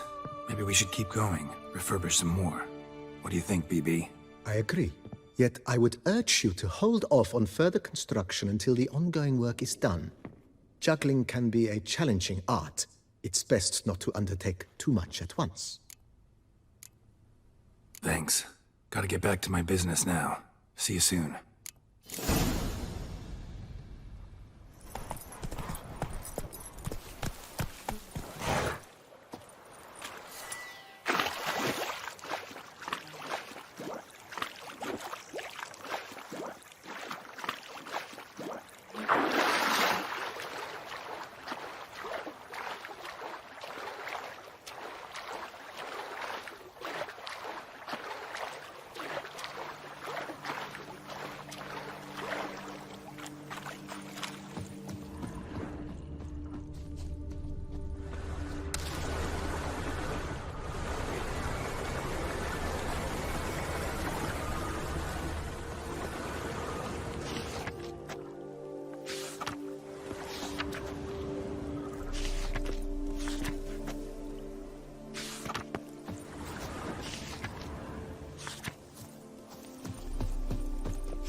Walking on water. Just like... Like who? Like a pond skater. Who are you thinking?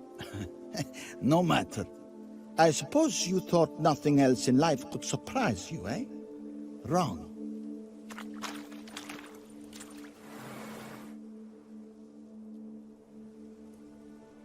Hey, happen to know how the hell I can walk on that water? Naturally, I know. Since time immemorial have I dwelt in solitude on this shore, and I can testify to the extraordinary nature of the lake. What's so extraordinary about it? I mean, besides the fact that you can walk on its surface. A sword, most wondrous, lies in its depths. I watch over it. The blade may be grasped solely by one who possesses the 5 chivalric virtues. Folk call me a lot of things, but virtuous? I don't know. Yet I do know, for I know who you are. You have proven yourself capable of great sympathy. Of humble means yourself. You show generosity to others. Reason guides your actions, as it does those of all who are wise. To acquire the sword, you must first convince me you are worthy. The inscriptions on the stones describe the 5 virtues: valor, honor, wisdom, sympathy, and generosity. During your time in Tucson, you can prove these virtues dwell in your heart. In this world, there are many in need. They will help you prove your chivalry.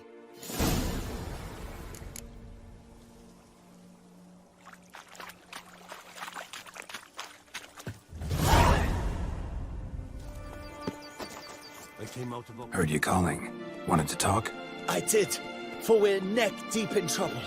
Of the spider kind. Need a maid with a broom, not a witcher. You fail to understand. These are huge. The size of pigs or dogs. Black and hairy, spewing webs. Not talking about spiders then. Talking about arachnomorphs. Call them what you will. You must smash the rogues, will you? Those caves would be prime barrel storage were it not for the beasts.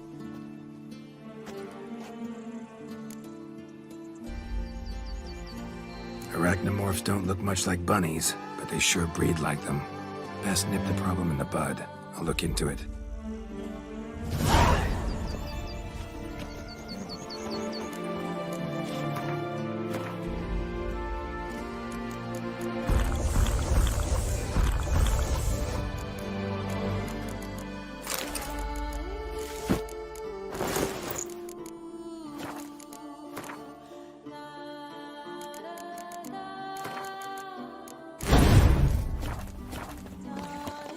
make mountains out of molehills, Vilmar. I shall be better than fine. I must insist, Count. You'll be much, much the safer with us at your side. Fetch this empty head. Sleep up here.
Any tidings? All taken care of.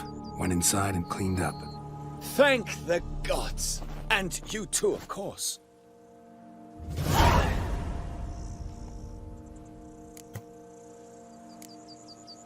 Wine trade. For a while? Not terribly long, to be candid. I apprenticed to be an alchemist, but proportions were never my strong suit. So I took to trading in wines. More pleasant, I must say. One drinks on the job and no one ever complains. Makes sense. And the world's always a bit more bearable on a buzz. Was looking to buy something. Maybe sell something too.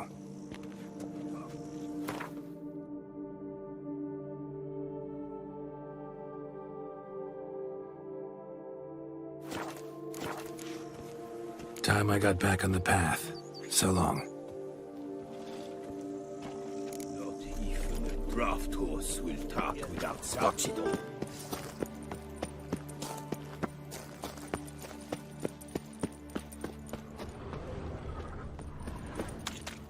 Works hard on the nerves, eh? Why you're so grey. Mint nettle, welcome, wanderer. In need of herbs, perhaps? Wort for a sore stomach, or... Prefer willow bark or iris root for stomach aches. Wort can cause dizziness, nausea. Forgive me. It's just that you do not have the look of one familiar with herbs. What looks that? And looks deceive anyway. Me, I'm not out for common weeds that grow in any meadow. Need rare ingredients. Can you help me out, or should I move on? You must judge for yourself. Meant no offense. And I took none. I should be the one to apologize for judging by appearance alone. Tell me, your knowledge, how did you gain it? From an herbalist living nearby? No, from somewhere a long way off. Kaer Morhen, northern Kedwin. Gods? That's the continent's other end. What are you doing in Tucson? Same thing I do anywhere. Killing monsters. Right. Show me what you got.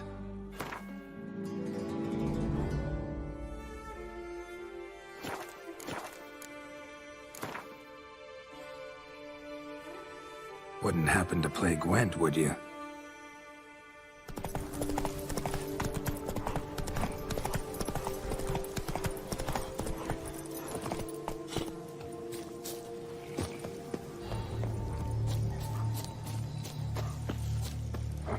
Stay with me a bit longer, Lady Daphne.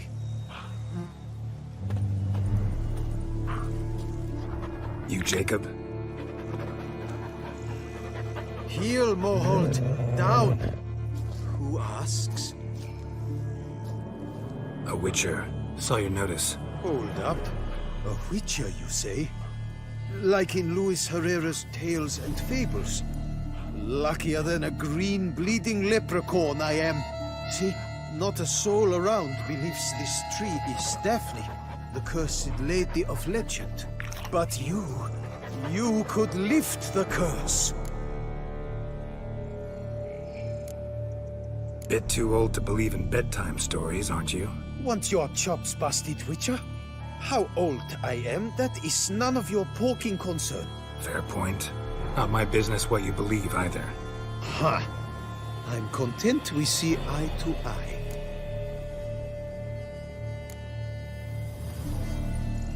So what makes you think there's a girl cursed inside the tree? Well, I came out with my dog, Moholt, to cut her down. Axe in hand, a broad swing I took. The edge burrowed deep in her trunk, and bum-botch me if blood didn't spurt forth. My jaw dropped in the dirt. But right then I knew. Every jot of it in the tale of Daphne, Gareth, and the Witch of Lynx Crag. Don't tell me. From Herrera's Tales and Fables. You talking bet. Second edition. Emmented in octavo. I know those tales by heart. My nan read them to put me to sleep. Guess she read it cover to cover, colophon included.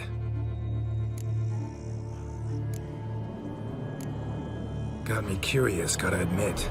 You really think the old tales are true? Taking the weepy, are you?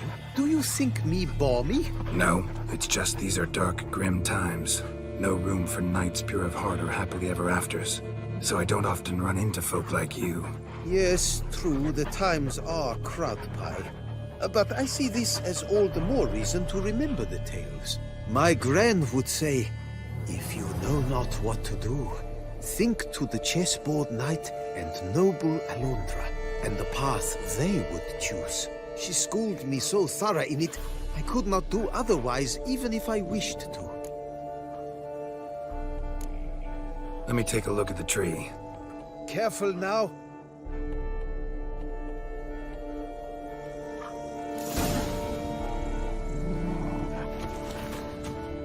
Swear I hear sobs in the rustling leaves. Actually does bleed. Looks like human blood too. And the bark resembles hypertrophic scars in places. Medallions humming like crazy. Intense magic at work here.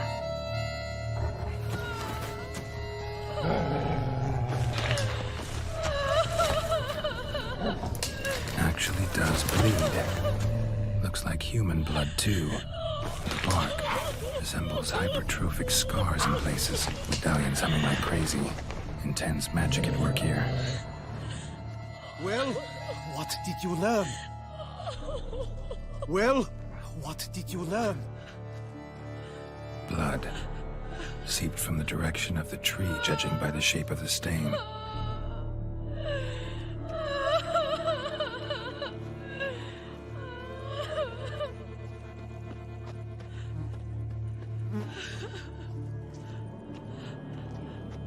Actually does bleed. Looks like human blood too. And the bark resembles hypertrophic scars in places. Medallions humming like crazy. Intense magic at work here. Actually does bleed. Looks like human blood too. And the bark resembles hypertrophic scars in places. Medallions humming like crazy. Intense magic at work here.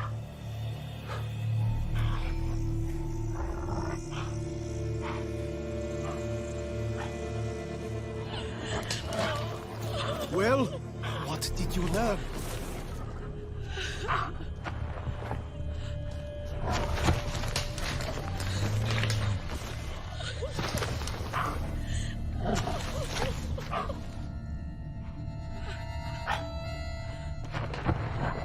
Logger was making good time. Strange, though. Willow's isolated. No other trees near it. And did you look at the tree close? Mm-hmm. Actually does bleed. Pretty incredible. Looks wondrous. Did I not say so? Willing to help, but first I gotta figure out where to start. No need. I know it all.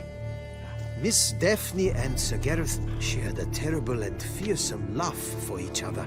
Yet to prove himself worthy of her hand, Gareth was to face the Witch of Link's Crag. Before Sir Gareth set off for the hill, Miss Daphne gave him her kerchief, a token of her favor.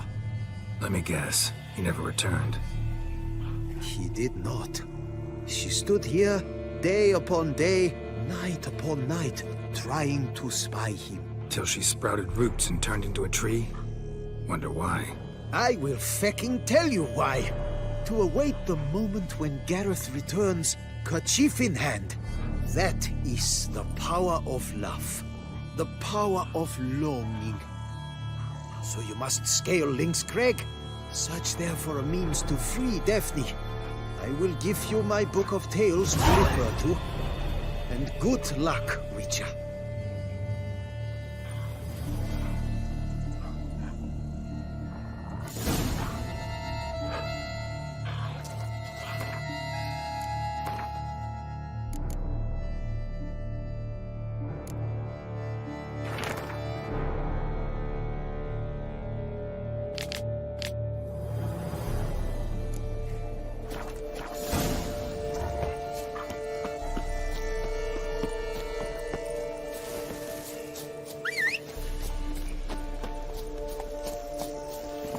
Giddy up.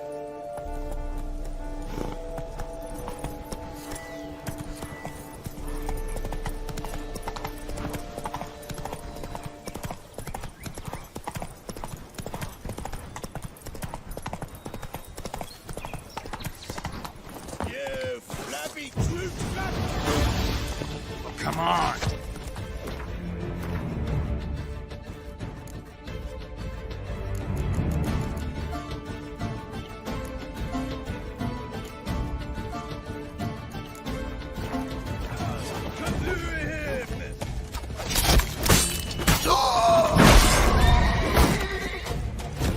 Watch it!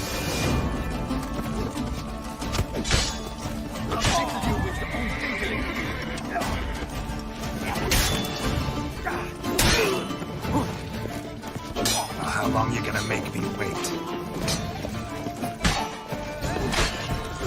You killed him! Time is for the boomers! Brothers, let us kill! Let us murder! You're as good as Speckraft! Spells! That's enough of that.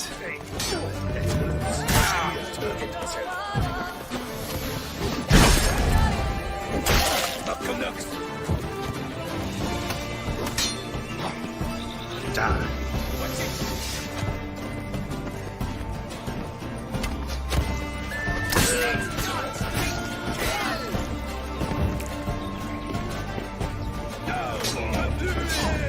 Come on.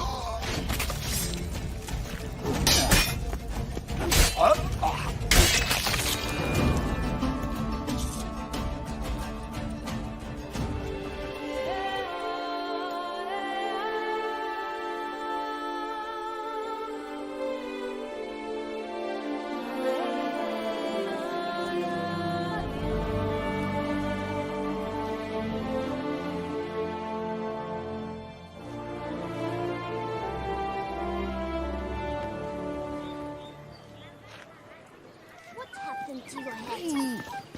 Witcher, there's a good chap. Thanks for the help.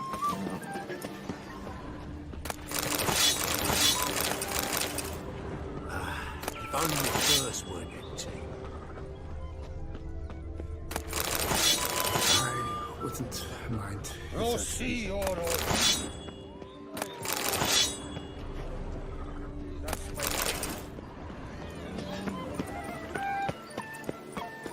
Boy, he's my buff. Feast till the wine barrels run dry. Dripping. They're in...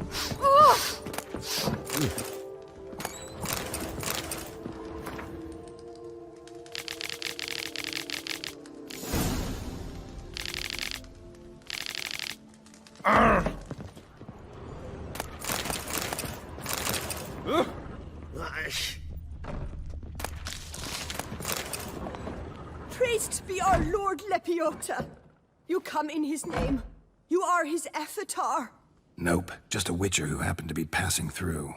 By the prophet's intervention. He was your guide. He nudged your footsteps here. If you say so. What shall we call you, hero? I'm Geralt. Geralt of Rivia. Geralt! Lovely, it rings. Sacred it sounds. Do you thirst or hunger? Let me see what you're serving.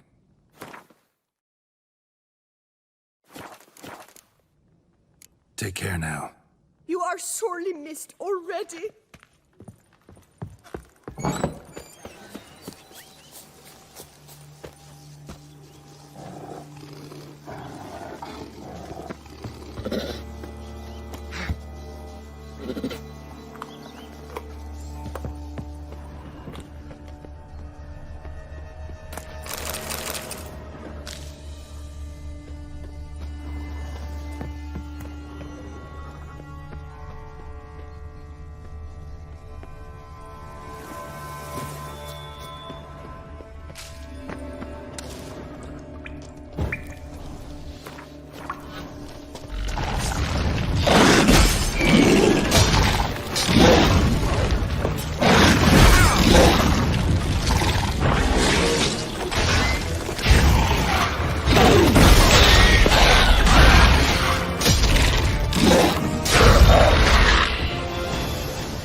Skeleton, bits of some old armor. Wonder who it was.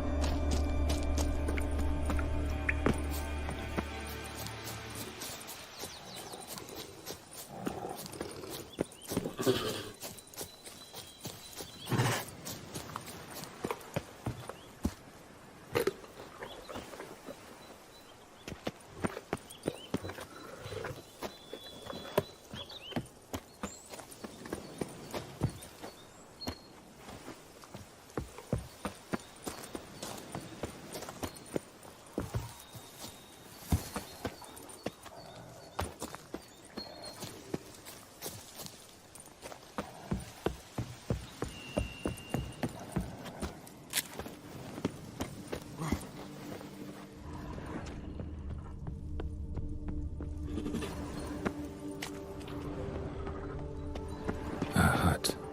The witches.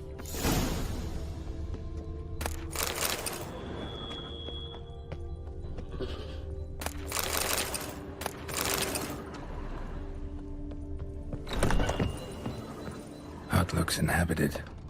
No sign of the dweller, though. Guess I'll look around.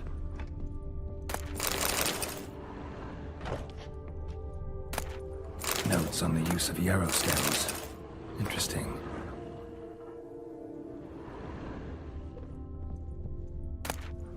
Liber Yvonis. Conclave of Mages banned this tome.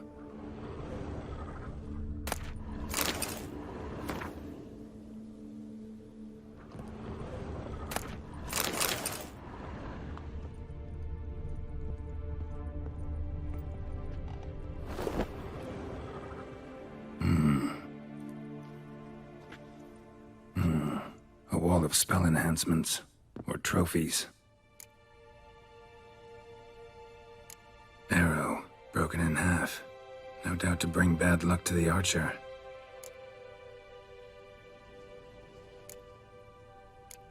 Branch off a grapevine. Could be to ensure a good harvest, or a bad one. Doll looks like an accessory for casting curses.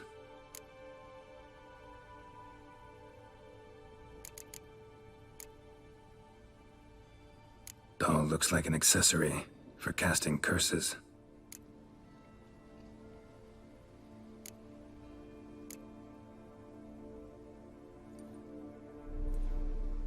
Silk kerchief, monogrammed DF. Could use it to break the curse if it's Daphne's. None but feral cats stray in here most oft, yet it seems I've guessed from afar at that. What do you seek in my home?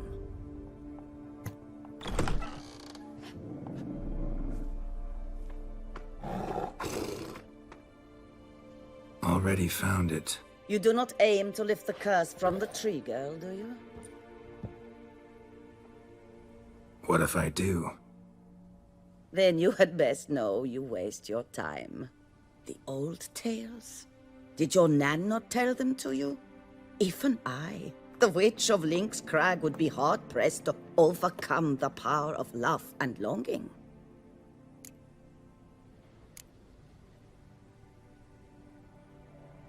The Lady's Knight.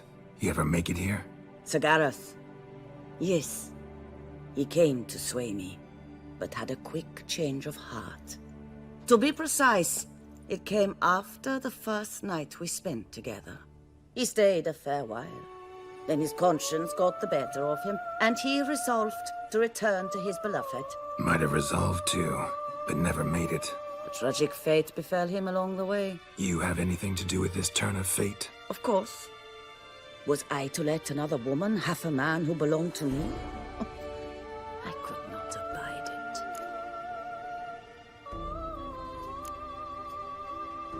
What if I asked you nicely to lift the curse, please? Gareth met the fate he deserved. And what happened to his wench was not my fault. All right, so you didn't cast the curse, but could you help lift it? I probably could. But why ever would I?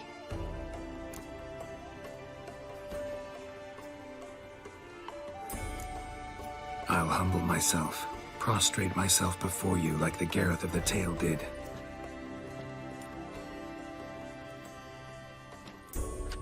I beseech you to help me. Lift the curse that imprisoned Daphne in the tree. When I saw you enter my heart, I thought, now there is a fellow who shall bend his neck for no one. Stand. None. Not even I can restore to the lass the years she has lost, can erase the suffering she has endured. We cannot bring her back to life, but I shall tell you how you might let her depart in peace. Yet my aid shall have its price. A lock of your hair. How can I know you won't use it to cast a spell on me? I require this. I must, for with it I will cast a spell to conceal me from you for all time, and will use it for nothing else. You will nag me never again, and you've nothing to fear, I assure you. I always keep my word. I'll trust you against my better judgment. Lock of my hair's yours.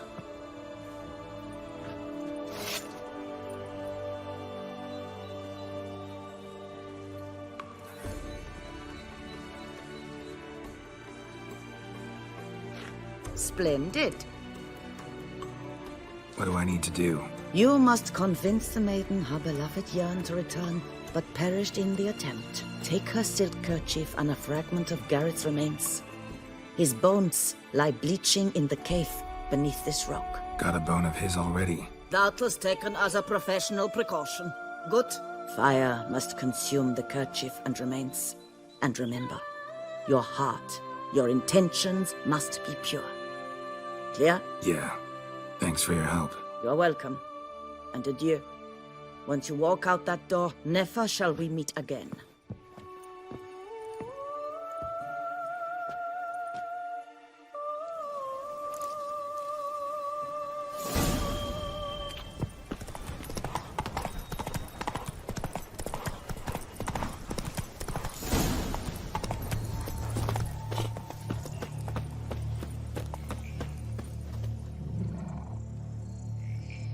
So?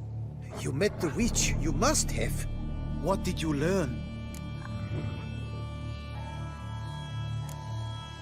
That witch? She's not near as bad as folks say. Made me bow and scrape, sure. But I know some sorceresses witchier than her. Joyous, bleeding news, but what about Daphne? I can lift the curse, free her, by performing a ritual, making a sacrifice of her kerchief and Gareth's remains. But we gotta start at the right time. When the hour comes, I'll light 4 fires for the 4 winds, then begin the ritual. Fires? Then I shall be of use to you after all. Seems you need wood. Much of it. Chop as much as you can. I'll see to the rest.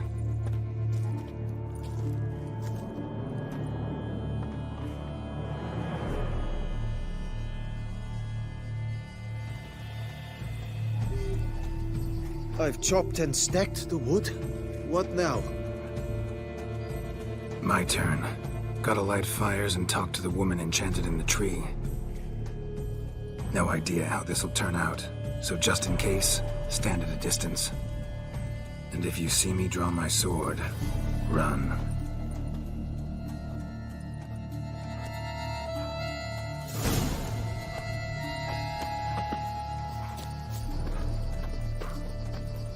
Look your last to the world's 4 winds. From the south, not a word. From the east, no cry is heard.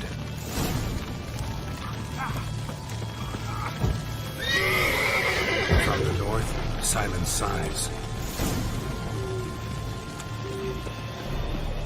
From the west, peer hollow eyes. Cease your vigil. Dead he lies.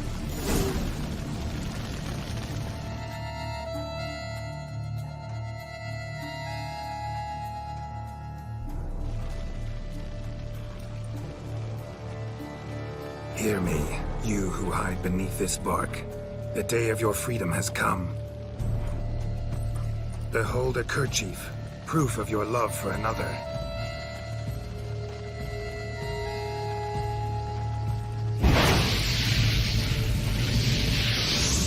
Behold, a bone of he to whom you offered your love.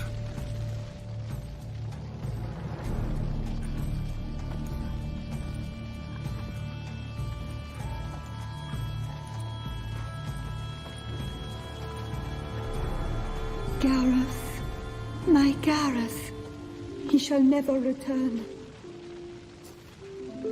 No, he won't. Is his love for me gone? Did he stay true? Gareth remained faithful to the end of his days. The time comes that I depart. I've waited too long. I've suffered too much. And now I wish to go. Farewell, lady.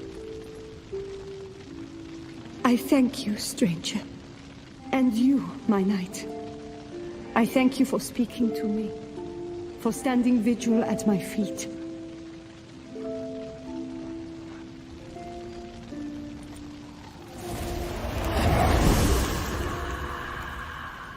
I did not think it would end this way. I hoped we could revive her. But I guess it was not to be.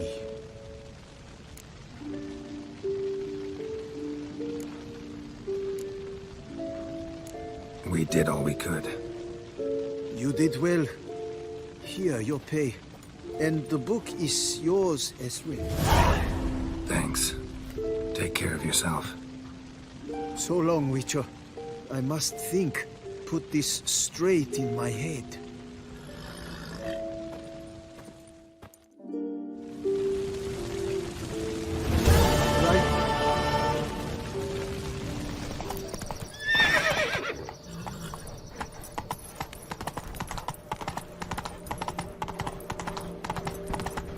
I stock the larder of the Duchessa herself. Greetings, traveler. Have you any needs? Mind if I glance at what you got?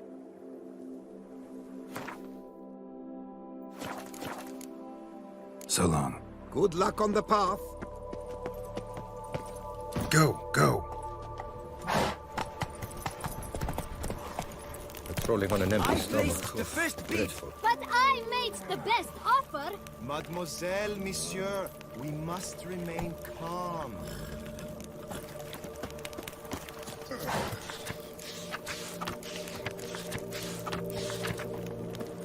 Drink! Give me a drink!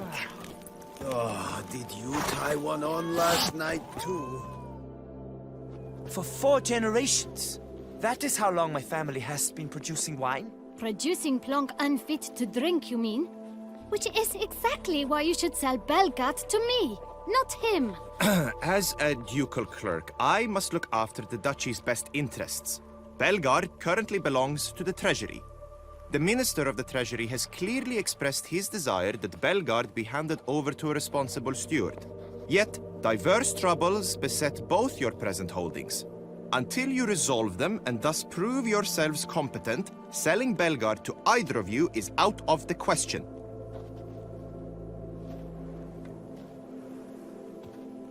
Well, happy? This is your fault. Mine? You're deranged, woman. Hark, good folk! Be it known, Matilda de Vermentino is a cursed, spiteful lunatic! Doesn't look cursed to me. Just really, really angry. Ticked her off quite a bit, you have. Truly, how would you know? A shrew tamer, are you?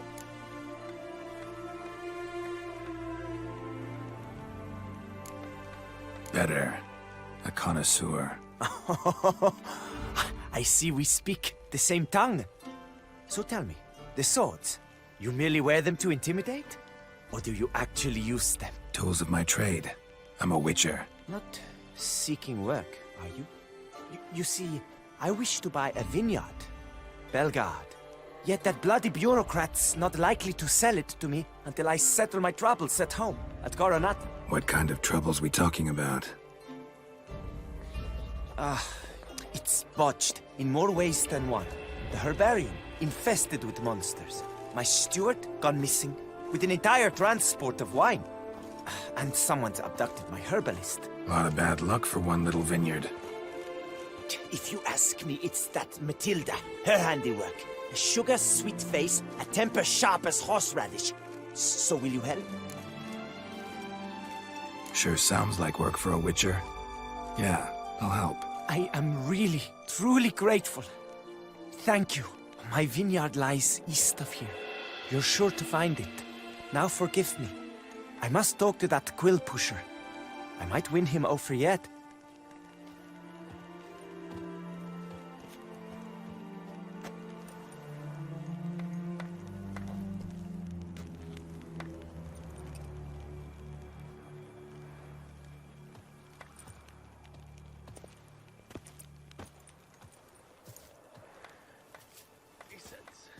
Psst. You're a witcher, yes? I heard you talking to that oafish ogre Liam. Disgusting man. The worst sort. First, seduces with the dashing gaze, the fair face, then reveals a coal-black heart. But that's all beside the point. I stopped you because I want to buy Belgat too. Alas, things are rotten at my own vineyard, Vermentino. Strange coincidence. No coincidence. I am certain Liam's thrown a stick in my spokes. Several sticks. My cooper and blacksmith both have mysteriously vanished. Man-eating plants have sprouted on my paths, and strange things are afoot on Pheasant Hill. The list goes on, but the crux is one. I must solve my problems at Vermentino if I'm to stand any chance of acquiring Belgard. Would you help me before you help Liam? I'm willing to pay more than he's offered you. I can help. At least try. Wonderful. You've no idea how much that means to me. My vineyard lies due west.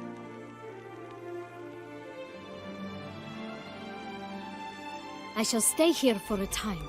I must make certain Liam does not pull some stunt while my back is turned. Gotcha. Farewell.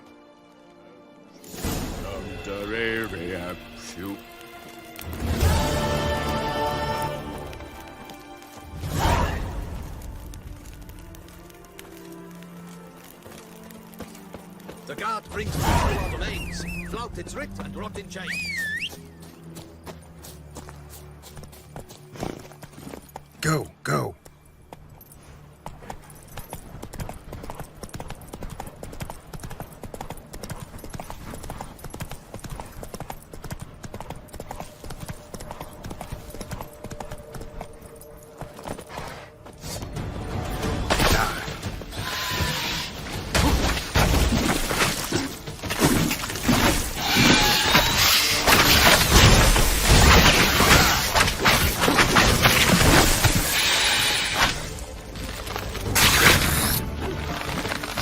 Time to end this.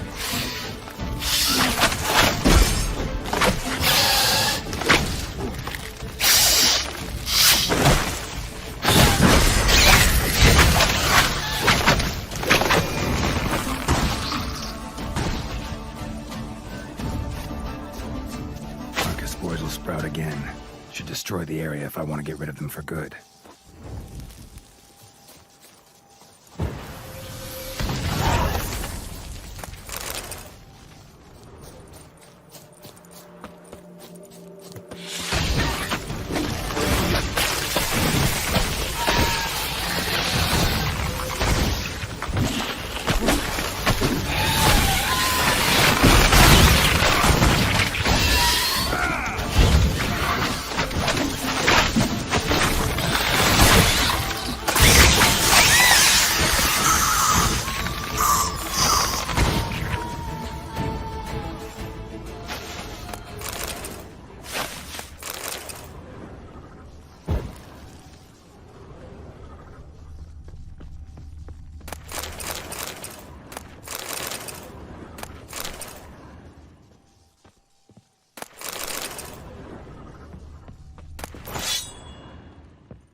Blow itself didn't kill him. Bled to death afterwards. What have we got here? No chance this letter wound up here by accident. Note's clear. Someone's out to sabotage Coronata. Shame I don't know who. Though I could still find out if I keep looking.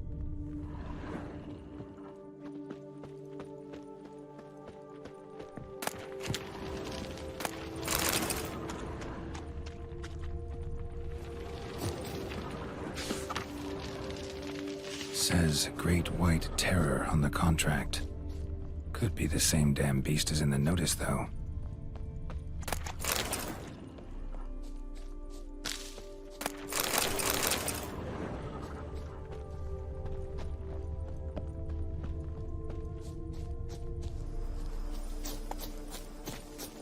Ah, blasphemy. Could I ever use a nap? Lebioda wept. It is positively risky. In fact, I wonder if you would your case anytime.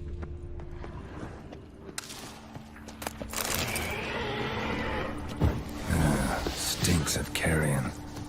Necrophages.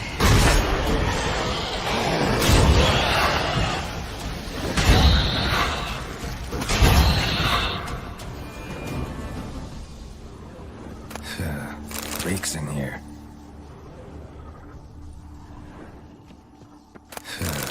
Reeks in here.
sweat. It was positively reasonable. And if I were to put up my wife as surety...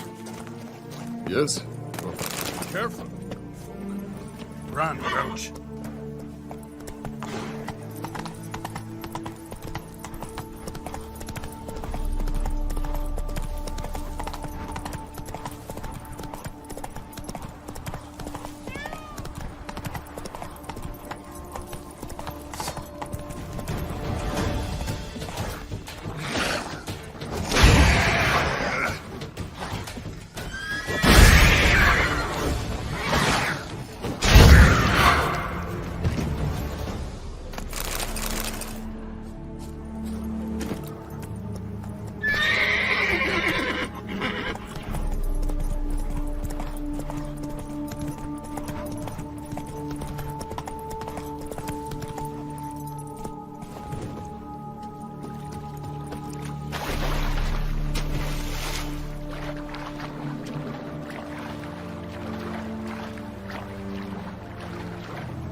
Looks like an Arcaspore killed him.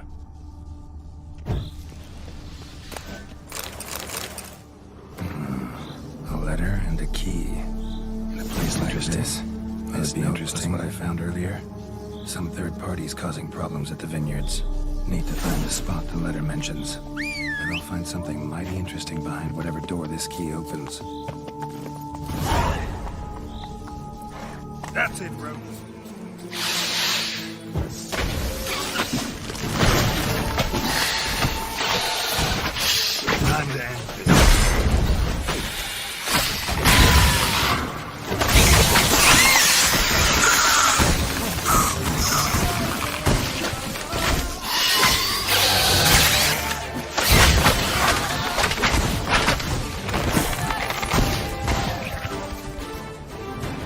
Arcaspores will sprout again. Should destroy the area if I want to get rid of them for good.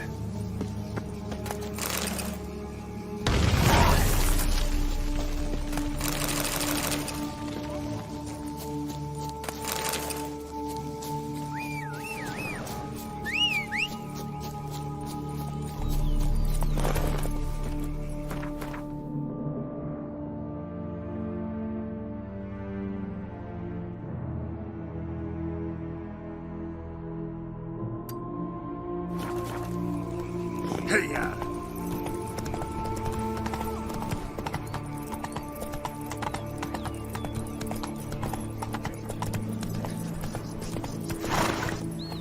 If my lips don't stink of wine, my wife won't know they're mine.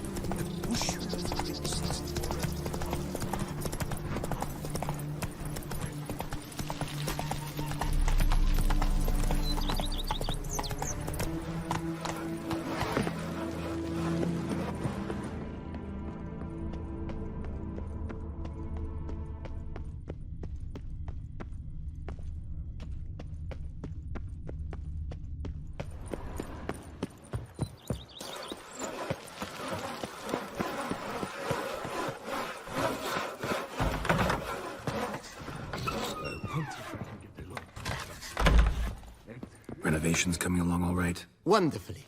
The furnishings you last had me order have arrived.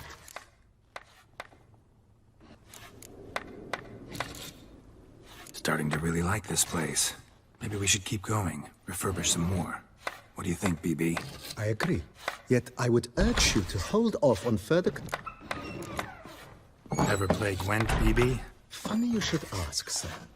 I was quite adept in my younger years, but that was so long ago. I fear I've limited my interest to collecting now. Managed to assemble quite the set of decks.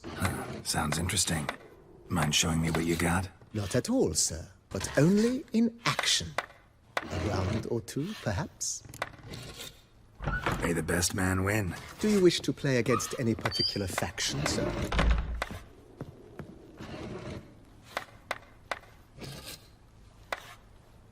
Play as the Northern Realms, will you? As you wish. Would you prefer I use my strongest deck or a weaker one? Weakest. You mind? At your service, sir. Well then, let us play. Roxy, you're all right. You wear my ring when you hold me tight. Roxy, that's my thing.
Congratulate you on your victory.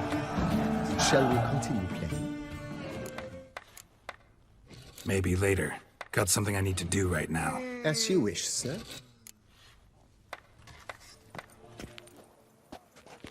Master Witcher, what luck to happen upon you. Got work for me? New contract?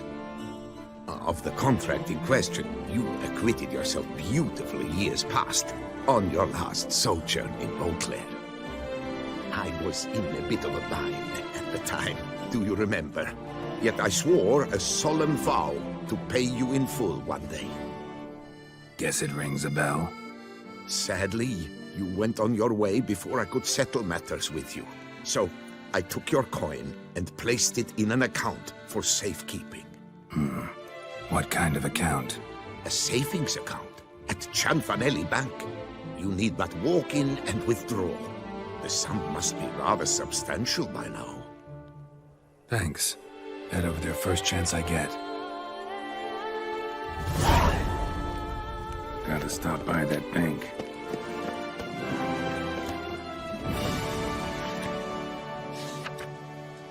Witcher.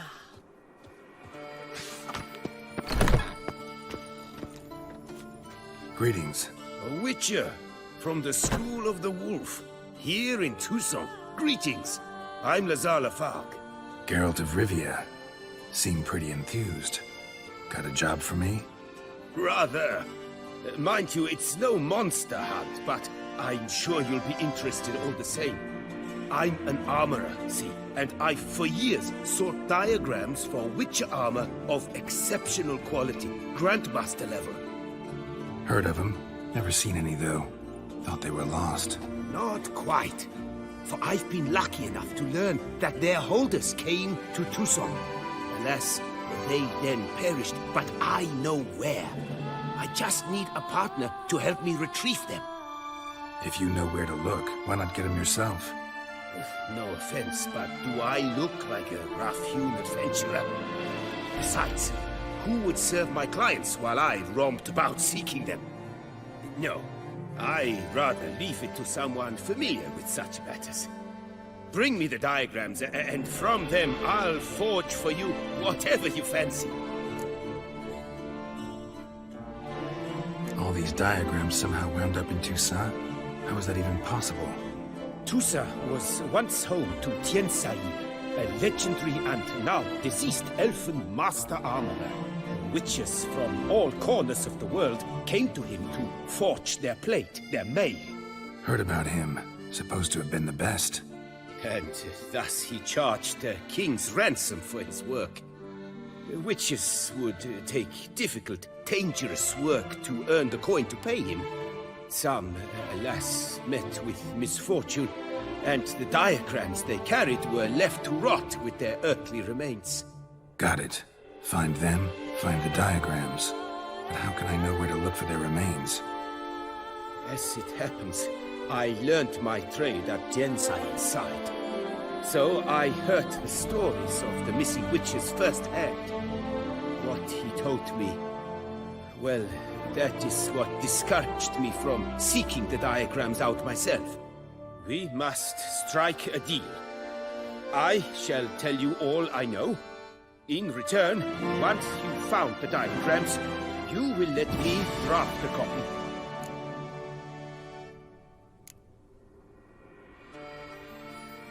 This elven master, how'd he end up taking a human for an apprentice? My father forged armor. As a youngster, I helped him, then began forging my own pieces. Master Tiensail saw my work and offered to take me on as his apprentice.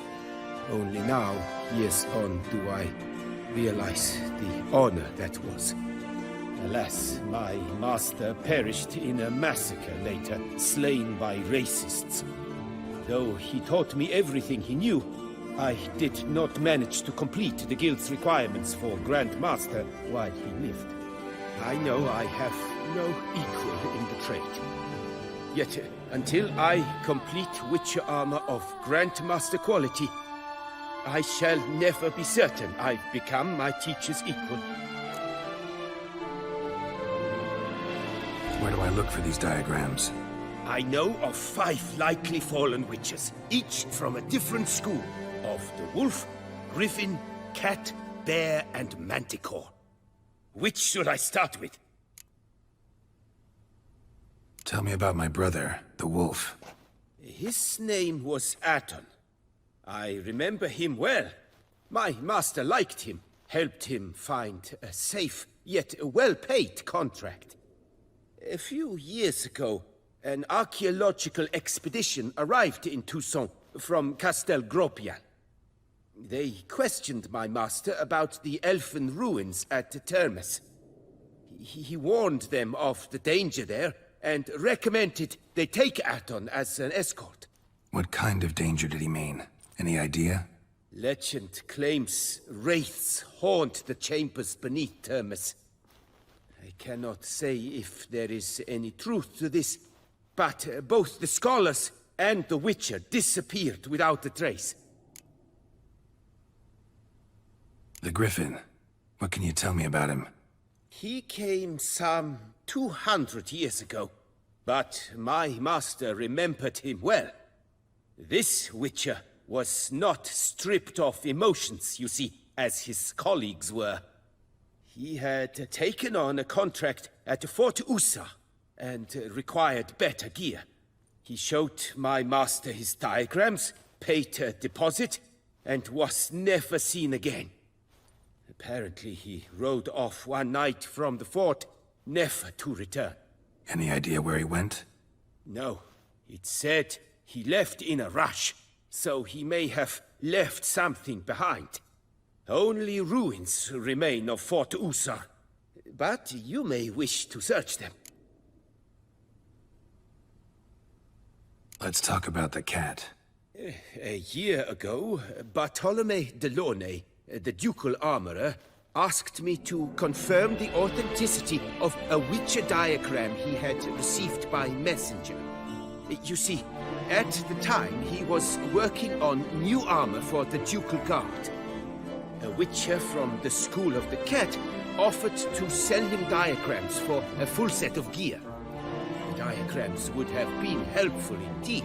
The diagram you saw, was it really a Witcher diagram? Beyond any doubt. It's a shame Delaunay didn't let me draft a copy. He was quite shaken up, afraid the Witcher might simply kill him and take his coin. Possibly a well-founded fear. Soon after, Delaunay disappeared without a trace. I would have searched his former home for clues, but it has fallen into disrepair, and it is simply too dangerous there. Tell me more about the bear, can you? He appeared shortly after Master Tiensail took me on as his apprentice. I remember the bear-head medallion that hung from his neck. I remember a towering Witcher who haggled like a fishwife. Witchers never have too much coin. True, this one clearly was not wealthy. But he pledged to bring us coin after he completed a contract at the Tufo vineyard, where a building had just collapsed. Time passed, the bear never showed, and my master sent me to the Tufo estate. As it turned out, the Witcher had indeed accepted a job. Yet that was all they heard of him, and that is all I know. School of the Manticore. Probably know the least about it, though once, long ago, wore some armor forged there. My master said the Manticores have their fortress in the Far East. A century passed, one of their number came to him, a Witcher named Murder. He made a poor impression on my master. He stank like a dwarfen still, and quarreled fiercely all the time. Tiensail slammed the door in his face and told him to return when he sobered up. He would conduct no business with a drunk. The Witcher, however, failed to return. Folk say he got into a booze-fueled brawl with the ducal guard. He was arrested and sentenced. Bastoy prison, where he was held, well, it's been a ruin for years. Still, you may want to start your search there. What do you have on offer?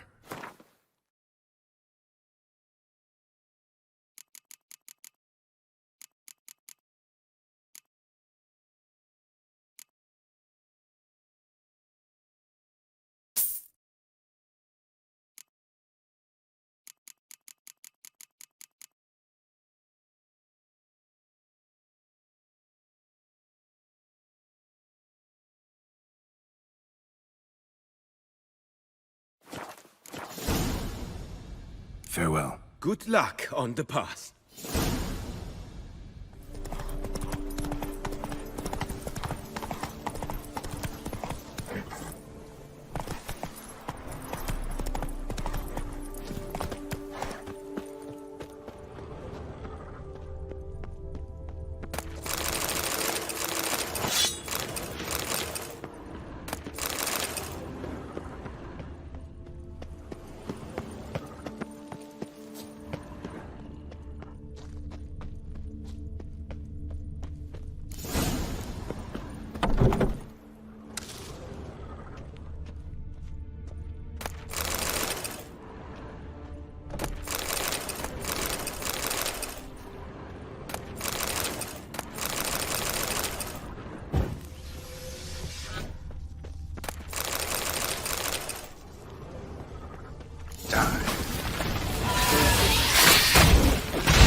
Cresby's behind the sabotage at both vineyards.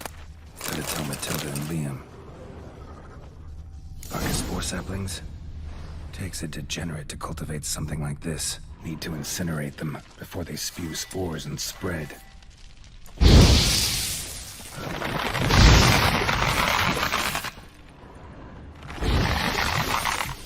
Arcus spore saplings? Takes a degenerate to cultivate something like this. Need to incinerate them before they spew spores and spread. Arcus spore saplings? Takes a degenerate to cultivate something like this. Need to incinerate them before they spew spores and spread.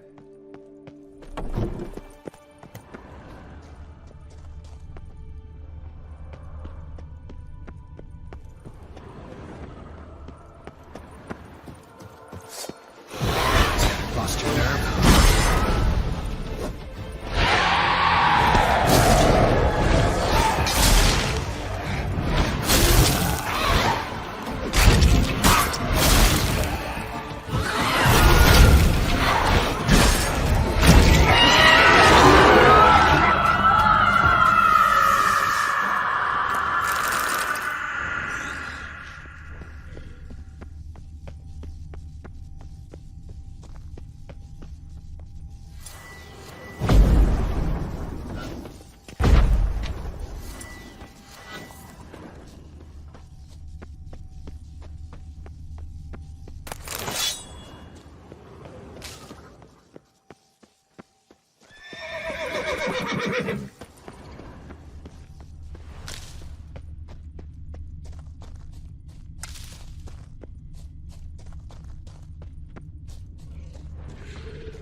Madame, I monsieur. was healthy. We shall never get anywhere in this family. I care about one thing only, acquiring Belgard.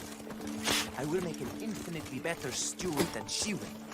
Pretty face is hardly enough. Trolling on an Head in empty the stomach. Dorns is empty. Dreadful. Says the most foppish philanderer of the southern reaches. You do better to tend to your vineyard and look less to the grape-stomping lasses.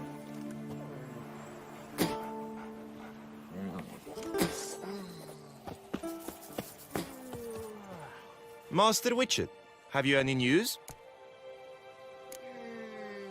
This vineyard, Belgard, why is it so valuable? You are not from here, it certainly shows.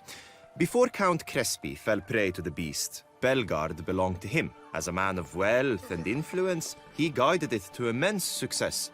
Brought in rare grape varieties, hired skilled workers. I shan't trouble you with unnecessary details. Suffice to say that merging Belgard with another vineyard is a sure recipe for success.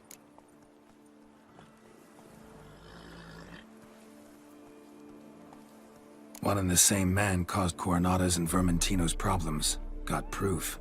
A certain Count Crespi. He's at the root of it all. What, Crespi? Belgard's erstwhile owner? Why, that's impossible. Got it all here, in writing. He did indeed have motive. He knew well his own vineyard could not survive if Vermentino and Coronata were to join forces. Probably why he incited the feud. Pulled it off, too, mostly. Just failed to bring his plan to completion when the beast got him. Incredible. You mean to say it wasn't Liam? And I was certain my troubles were Matilda's doing. In light of new evidence, the most just resolution would be for both injured parties to share oversight of Belgard. Wait just a minute. Do you mean to suggest we're to cooperate? It's the optimal solution, yes. In terms of the health of the enterprise as well. I can't believe I'm saying this, but I do believe he's right. Perhaps it is time to bury the hatchet. 3 vineyards are more than one. There's much to be gained. So be it. I'm glad we've come to an agreement. One question remains. What's to become of Coronata and Vermentino? Got caught up in the investigation. Still got problems there, but I'll clear them up. Excellent. Then we shall await news in the matter. Preferably good news. Master Witcher, have you any news? Take care now. On an empty stomach. Dreadful. Ah!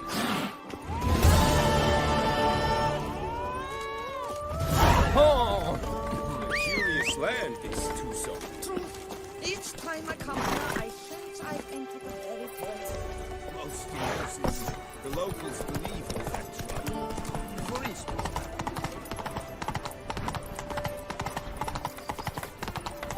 The guard brings peace to our domains. Flout its rich.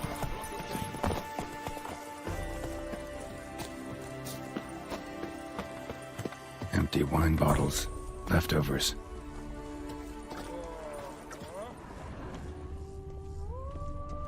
Can outsiders sign up? Or is this a closed event? Mind your manners. Oh, we'll have you good.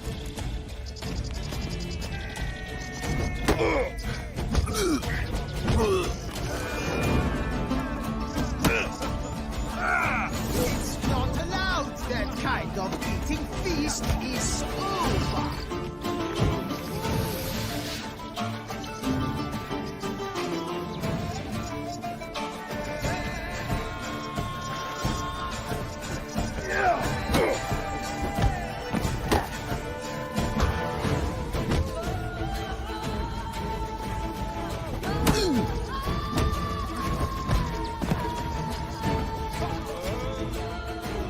Saint Lebioda sent you. I must now repair my wagon. They await me at the building site. So long.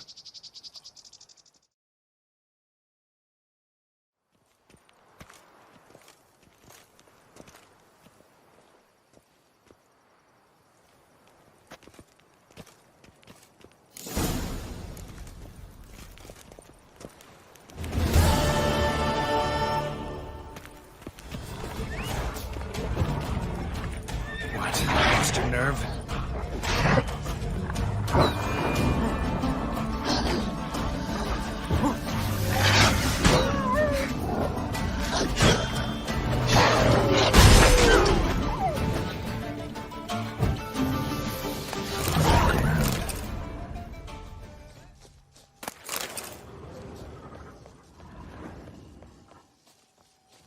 Smashed bones.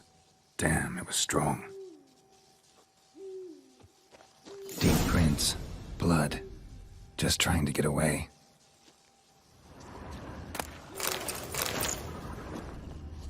Damn. Ripped to shreds.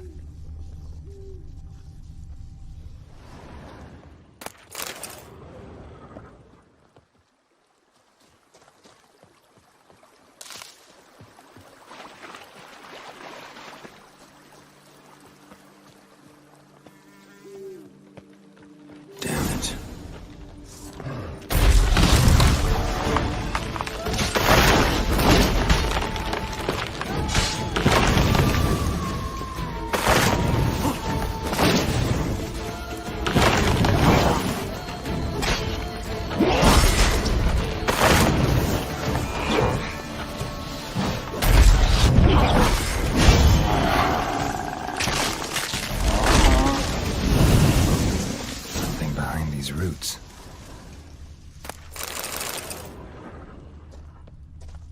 Come out. I'm not gonna hurt you.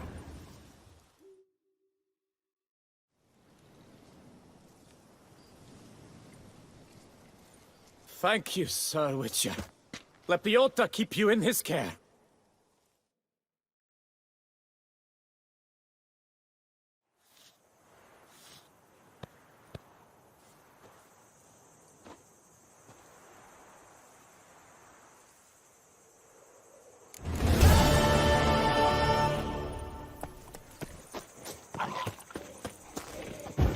Giving me no choice.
summoned you to do than pack up and go back where you came from.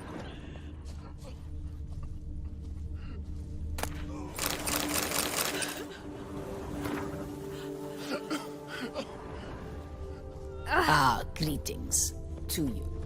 Greetings. Yeah?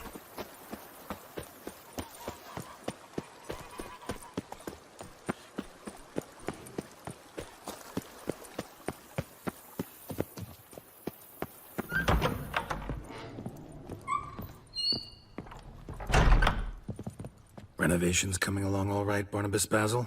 Superbly, sir. General refurbishment has been completed. And I took the liberty of adding 2 racks, each upon which you might hang weapons and armor, if you've some pieces you'd like to display. Likewise, I have prepared a few spots in which new paintings might be hung. In other news, the laborers dusting out the cellar have made a most unusual discovery. I believe it's something you'll wish to see. If you say I should see it, I'll go see it right now, BB. Starting to really like this place. Maybe we should keep going, refurbish some more. What do you think, BB? As you wish, sir. Shall we see to the house or the grounds this time?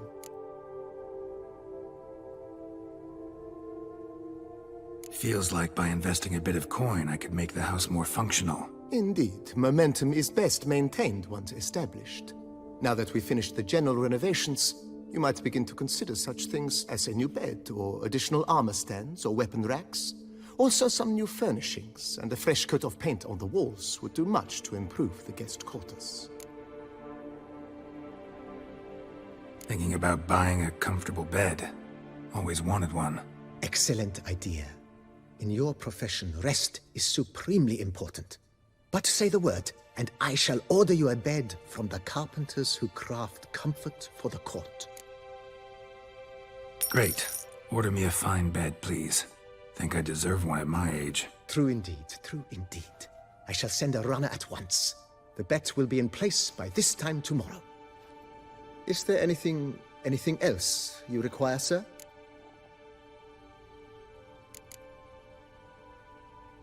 Was wondering about the guest room.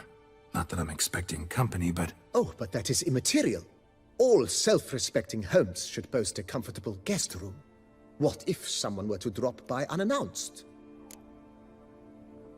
Yeah, sooner we start on that, the better. I can tell a man of action immediately. I'll see to it myself. The room shall be ready in 2 days, in my opinion. Is there anything else you require, sir? If you don't mind, I'd rather postpone talking about renovations.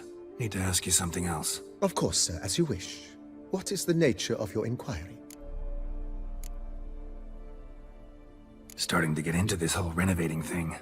There must be other things we can improve. What a splendidly wise idea. Now that the general refurbishment is done, why not see to the grounds? Perhaps renovate the stables, or return Madame Bolis's garden to its former verdancy?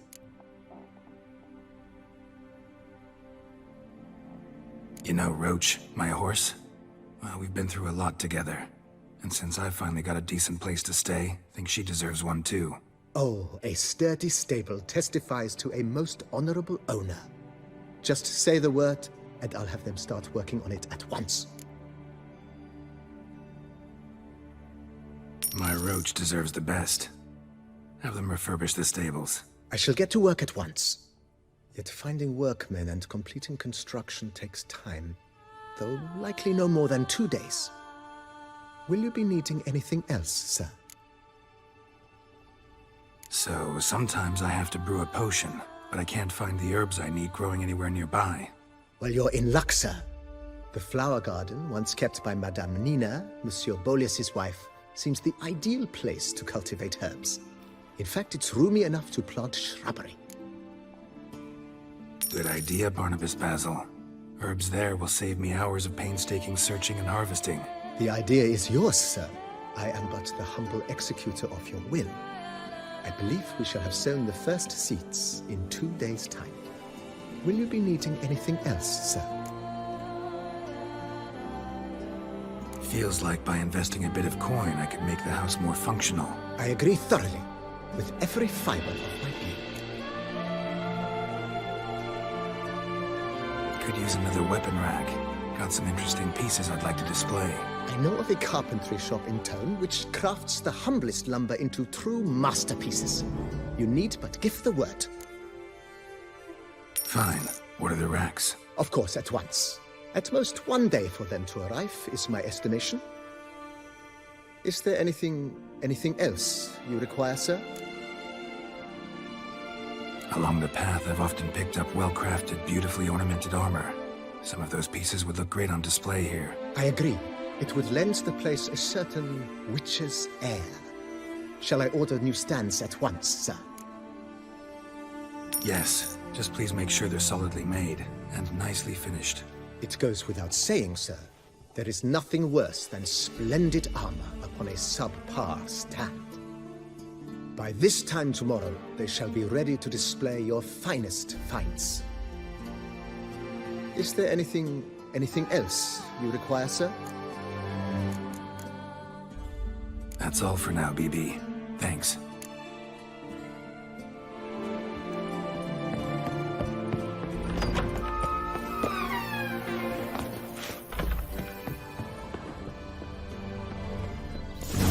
Strange.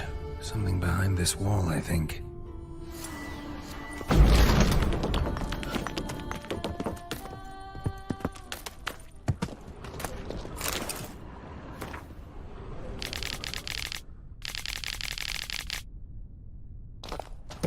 Laboratory.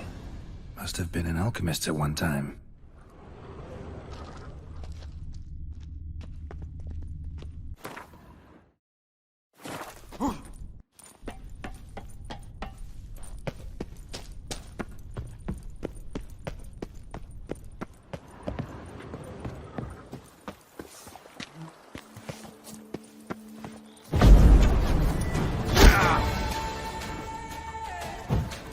Snails, I could slurp a barrel full.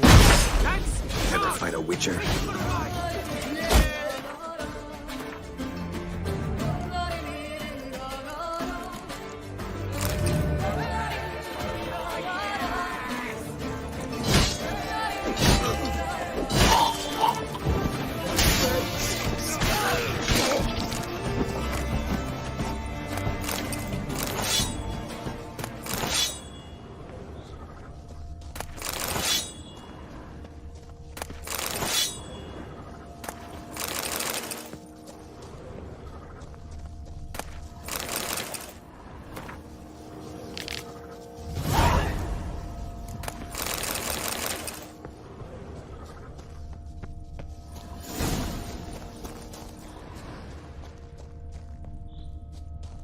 Wide, heavy wheels. A merchant's wagon.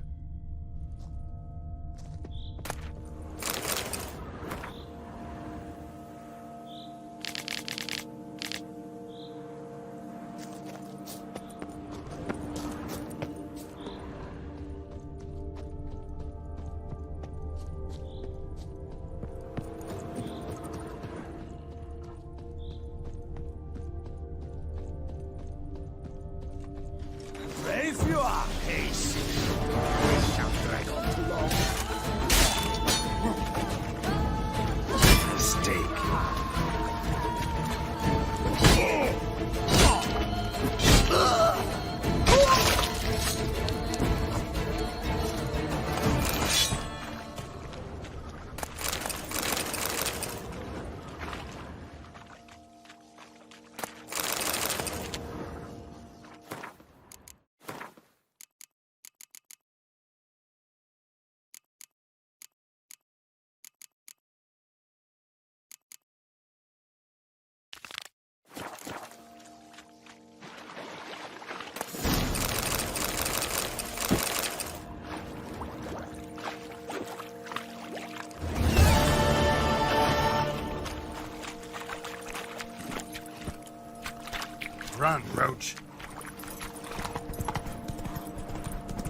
stench.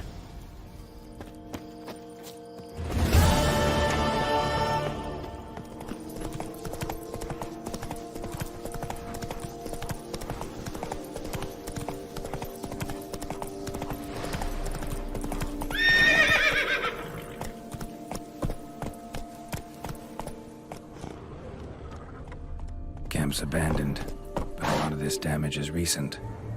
Guess I arrived just a little too late. Should look around still.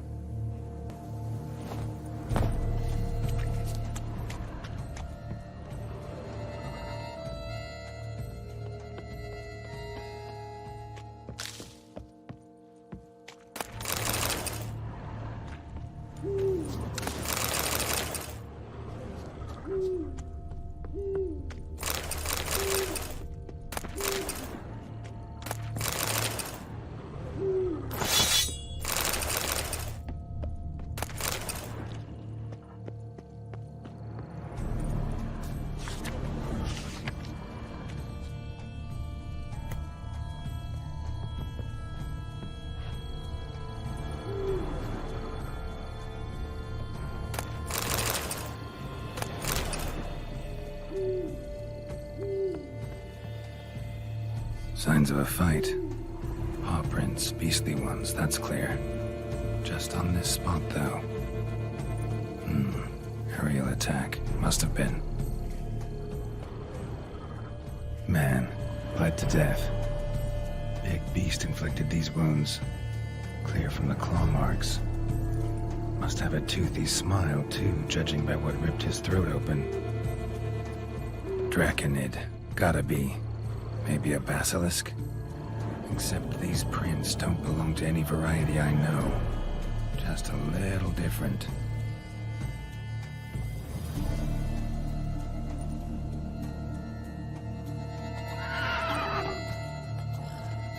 Area's dangerous. I'd say there's a basilisk nesting around here. You'd be wise to remain at some distance. Yes, I'm familiar with the matter, and quite proud to say a basilisk does nest here. I look after it personally. Look after it? It's not exactly a pet. Beasts murdering folk who come through here. Just a minute. It does not murder those who do not trespass upon its territory. You post those warnings? Indeed, to prevent anyone from coming to any harm. Well, a lot of good they did. Got a freshly mangled corpse right here. Most likely a merchant, the poor bloke. Just today, I learned 2 traders had chosen this route despite the signs. I came as quick as I could to warn them. Too late, alas. I've instructed my servants. They shall take the body, return it to the family with a generous sum as recompense.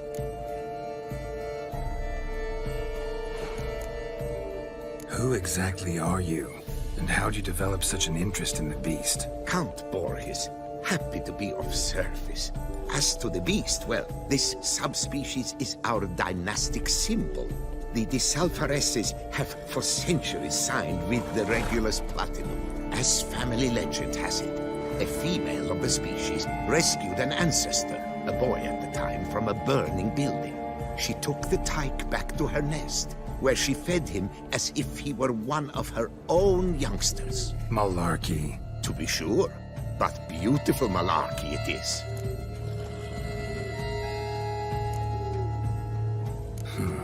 Pay the victim's family's compensation? Why? These lands have been my family's for decades, granted to us by Duchess Ademarda.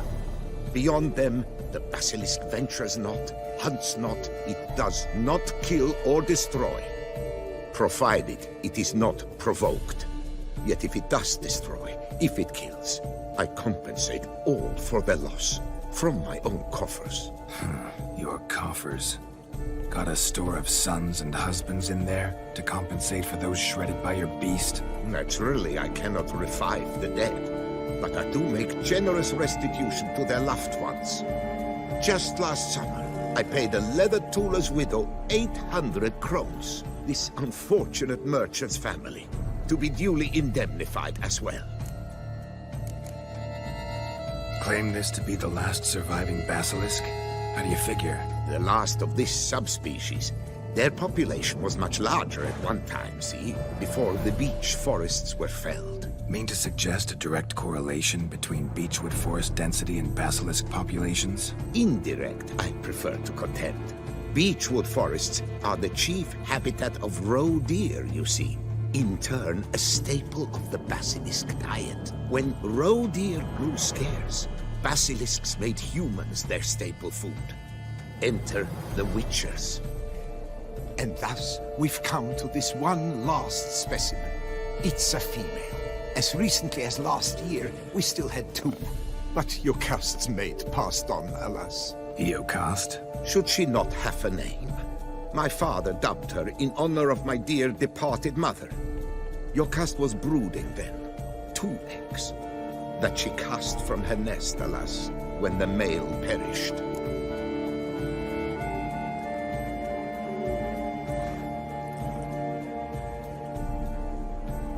Where's the basilisk nesting? Any idea? Of course I have an idea. But you don't really expect me to tell you. Those are not toy swords. I know your intentions. Find it myself then. Easy to track with its distinct paw prints. Mentioned 2 merchants, so I might also look for the other corpse.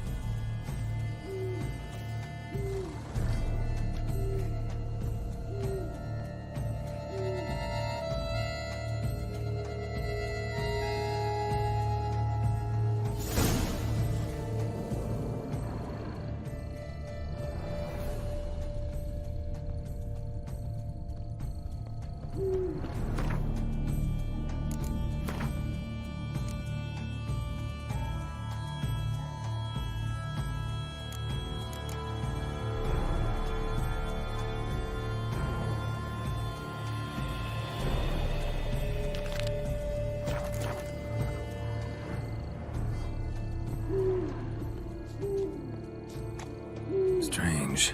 These burn marks. Beast's venom make them? Subspecies must be highly toxic. It is so indeed. A wound from a sterling basilisk festers long. Need to brew a potion that'll neutralize that. Basilisk scales are usually thicker, not nearly so fine. Could be more sensitive to fire, this one. Alas, it is true. Jocast has a terrible fear of fire. She's a highly sensitive creature. Rid your mind of any thought to kill her. You would destroy the last of a species. Busted barrels. Contents spilled all over. Must have been tannin in there. Used to treat leather. Beast smashed the barrels. That's how the scent got on the scale. Yokoko is so very curious. Strong scents especially intrigue her. The barrels, they must have drawn her in. Drawn her to the caravan. Busted barrels slimed with venom. Hallmarks of an attack. Basilisk must have caught the second victim here. Anyway, got 2 scents. Venom and tannin. Ought to be enough to track the beast. Why track her at all? Jocast is protected. Her death would forever destabilize the ecosystem. Who knows what would happen? I see unforeseeable consequences down the line. Simply refrain from provoking her. Harm her not, and she too will leave you untouched. I've long suspected they do it on purpose. Scent their goods. They seek to lure the basilisk to destroy their wares. It allows them to demand compensation from their assurers.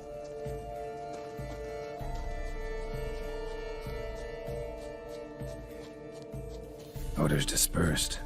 Seems to be everywhere. Basilisk must be high in the sky. Bloodstains. Clear as day.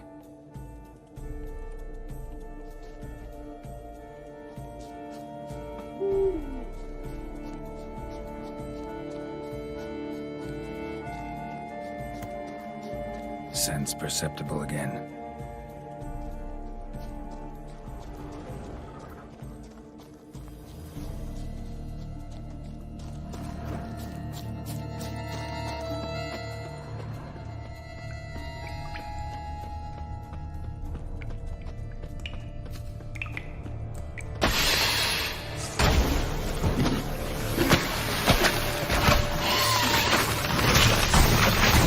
What?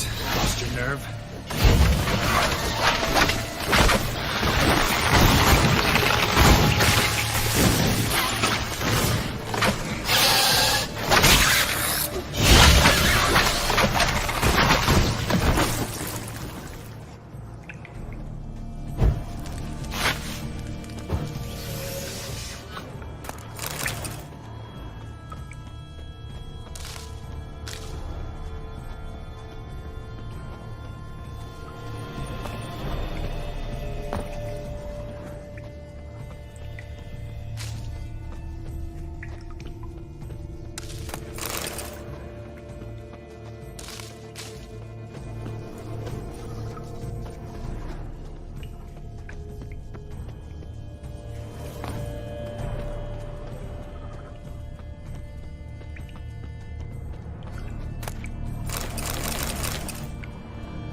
felt it.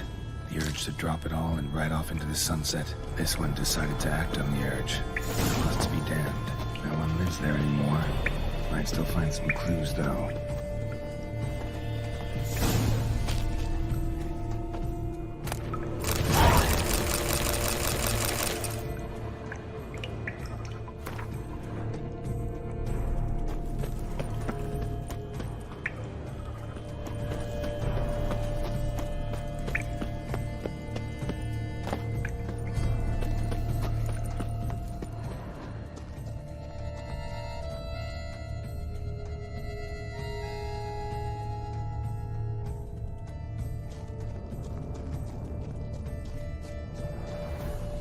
Just as I expected. Second victim, but relatively unscathed.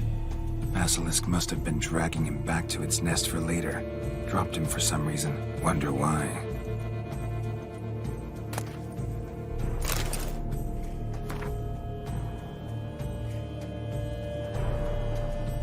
Just as I expected. Second victim, but relatively unscathed. Basilisk must have been dragging him back to its nest for later. Dropped him for some reason. Wonder why.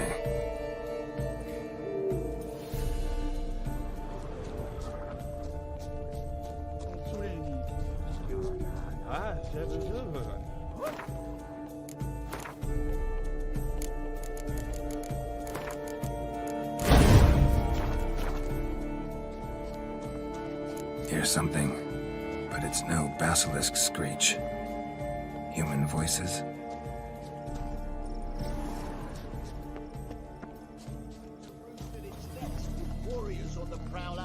It's a fear, all right.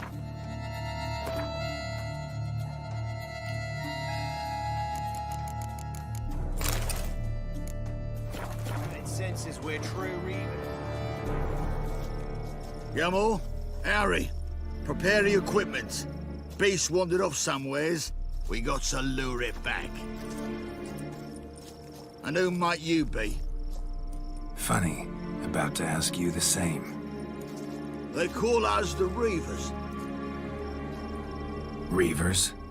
Wouldn't happen to hail from Crinfrid, would you? Aye, we do. But how's it you know? And again, who the hell are you?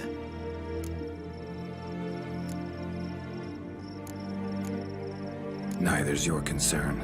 No concern of ours, you say? Perhaps not. But we got eyes, and can see those razors you got on your back right clear. He's a witcher. Boholt and his boys. He's there, mate. Heard of him. Geralt of Rivia's the name. A professional. Good you came along. Could take on the brute together. Talk is the venom's something horrifying. Could use another pair of hands. Fee what we've gotten from the guild, we'll share it fair and square. You in? Gentlemen, this hurts my ears and pains my heart. You aim to kill your caste? It cannot be. The creature is protected. If you fear to lose the guild's reward, I shall repay it, and reward you doubly to leave the beast be. You cannot slay the last living specimen of a near-extinct subspecies. Willing to pay, are you? Long as we do nothing? That's rather novel. What say you to that, master? Far as I know, beasts culled the human race by 5 already. Basilisk lives for now. We're not gonna kill it. A witcher defending a beast. Ever seen that, lads? You like them peaches? Ah, no scrapping with filth today, it seems. But, you made some mention of coin, as I recall. I did indeed. And the word once given...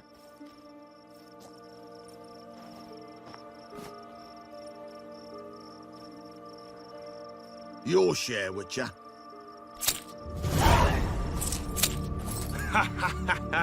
Easiest job I've ever done. Godspeed, Witcher. Strange working with you. Strange, but nice. Godspeed, boys. You spared your caste. I thank you. And be assured, I'll take great care she not dine on any other souls. Gotta try harder. Figure out a way to keep folk out of this area. That I shall do.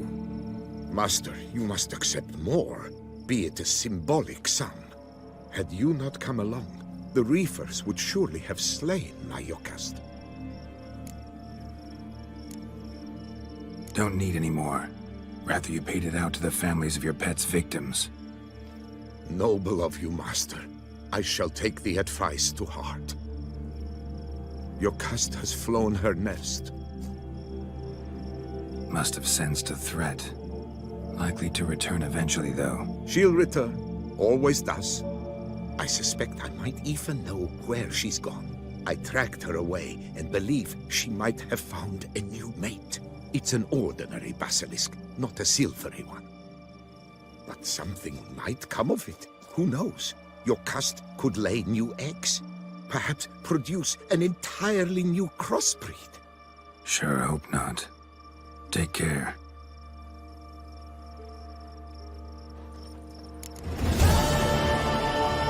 I'm to deliver a lecture soon before the Beauclair Nature Society.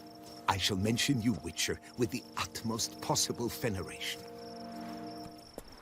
Run, Roach.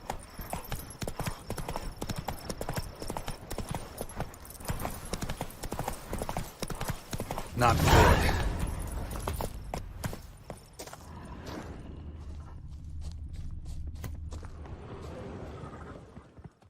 Blood.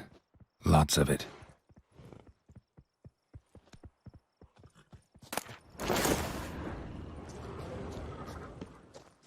Kicky Moores?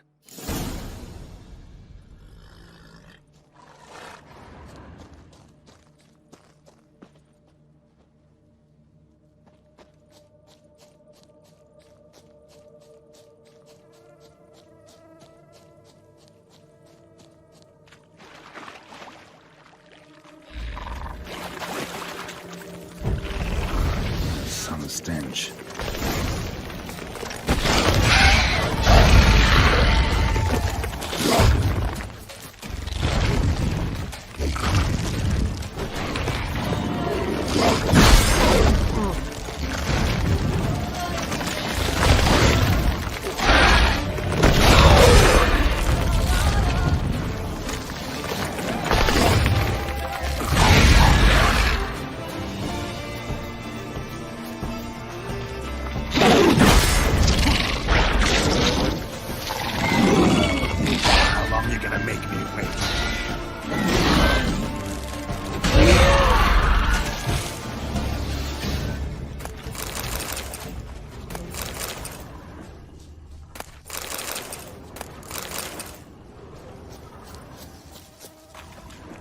Kicking more eggs.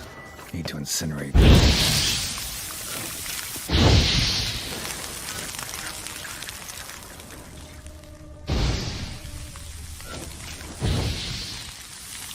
So, missing workers. This is what became of them.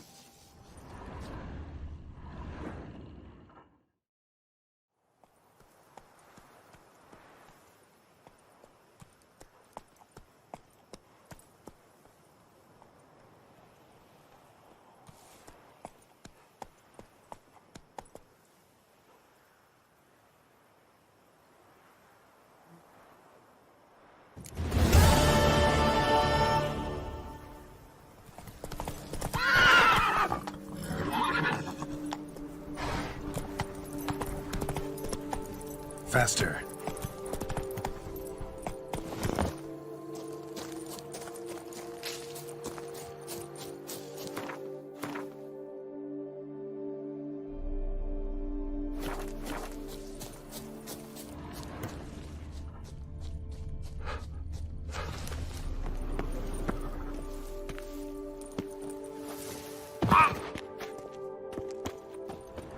You dare to get flat on me?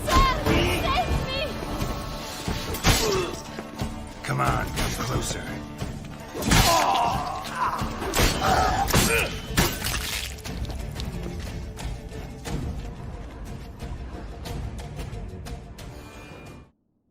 Thank you, noble knight. I'd ventured north in search of herbs for a new flavored wine. When suddenly... Calm down. It's over. the Bang Diddlers kidnapped me. In hopes of collecting a ransom, I'm sure. But with Master Liam's troubles, He never could have paid them. Ah, but I'm free and safe, thanks to you. Should you need any helps, I've a hearty stock at the Coronata. Will you walk me there? Lead the way, right behind you.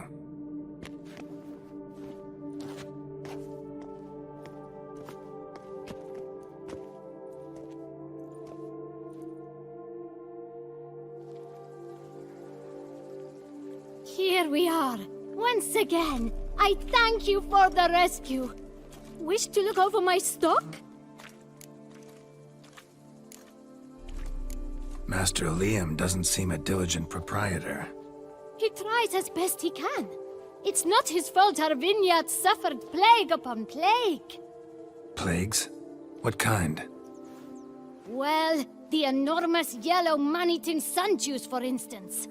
You cannot set foot into the brush for fear of coming out a head shorter.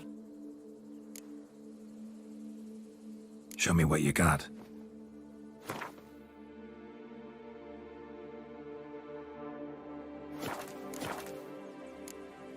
Thanks. See you later. BB, know anything about the laboratory in the cellar? One of the previous owners take an interest in alchemy? A laboratory? Alchemy? I know nothing of it.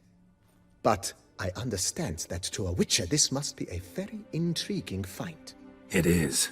It was walled up.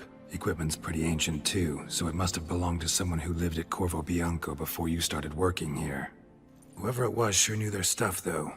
Got dragonglass vials and flasks, stills, sublimators, vengerometers. Forgive me, sir, but I fear I don't follow. Just saying, it's top-notch equipment. True masterpieces of craftsmanship for use in alchemy. Brewing a concoction with this stuff versus doing it over an open fire? Well, there's no comparison. Then I am all the more delighted you discovered it, sir. Starting to really like this place.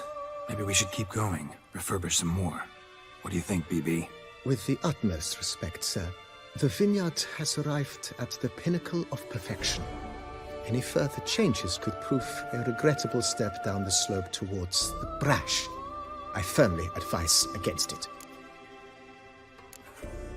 Thanks. Gotta get back to my business now. See you soon.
I owe you my life, unknown knight. How are you dubbed? Dubbed Geralt. Geralt of Rivia. My thanks, Sir Geralt. The scallywags sought to demolish our herb garden, you see. I thought, I shall take a hum, scare the rabble off, but to my great chagrin, there were too many, and I failed. There's no use crying over spilt wine. Come with me to Vermentino. I'll patch up your armor or pound the anvil to fulfill some other need you might have. Fine. Lead the way.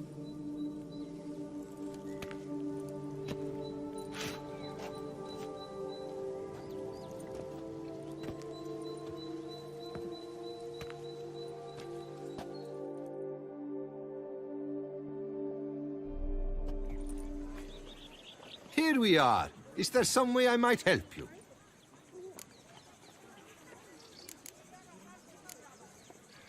Vineyard's glory days seem like a thing of the past. It seemed better times, true. For bandits are not our only problem. Enormous yellow parasites, their ever-growing plague we also must contend with. Maid Matilda tries her best, but when folk fear to go out and work, what is she to do?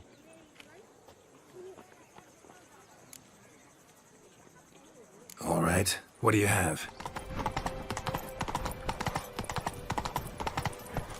The steward told me you dispatched those belly-aching suppliers handily. Good work. Thank you. I never thought I'd hear praise from your lips. Usually you find fault in everything I do. I don't find fault. I'm merely honest. As I am now, you did well. Master Witcher, have you any news? Solved your problems.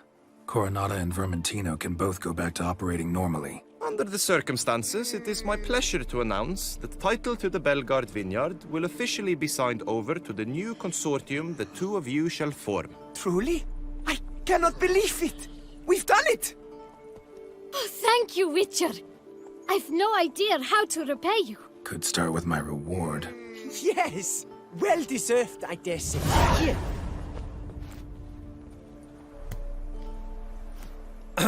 Far be it from me to insist, but I've a feeling a professional's aid might yet be useful to you. Let's not get ahead of ourselves. Come with me. It is high time you saw Belgard. I'm not sure I liked his tone. Come with us, Witcher. Something tells me we shall have work for you yet. All right, let's go.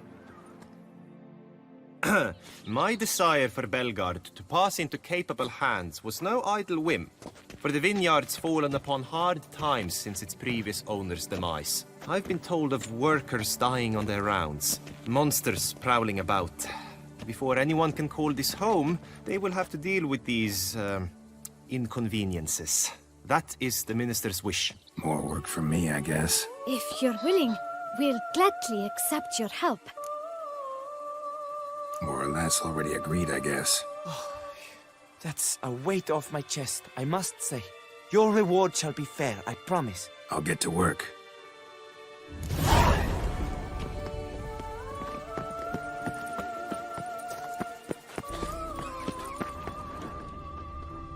I'd rather be an eagle than a crane. Yes, I should. Granny Charles. You've the look of a knight. Over there, monsters have come.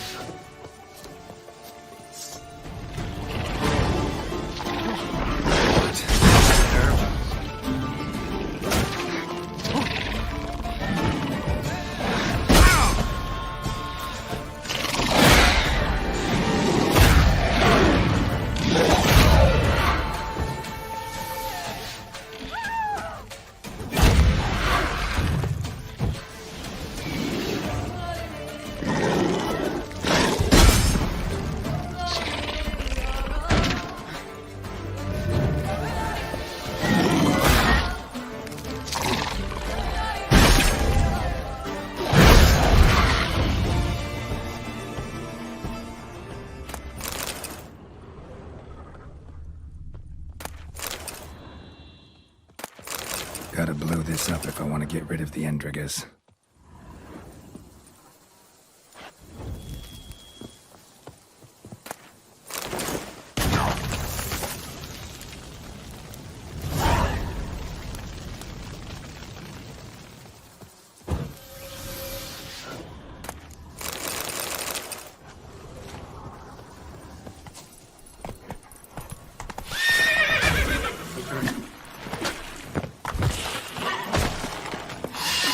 Maybe some other place to meet.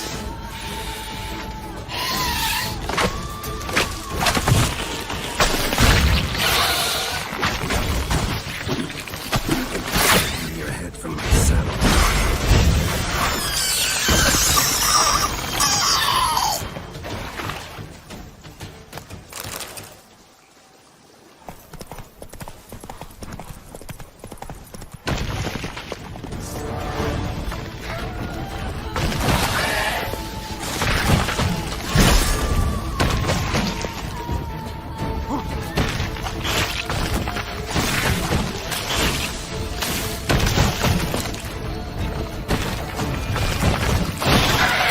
Lost your nerve?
Giant centipede spawning ground. Should destroy it.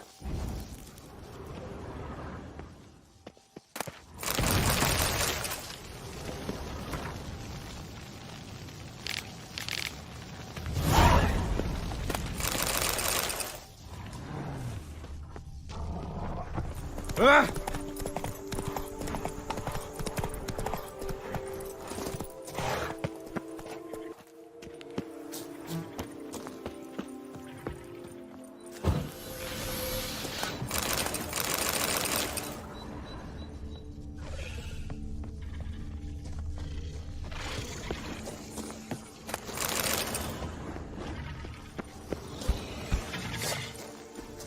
Come on.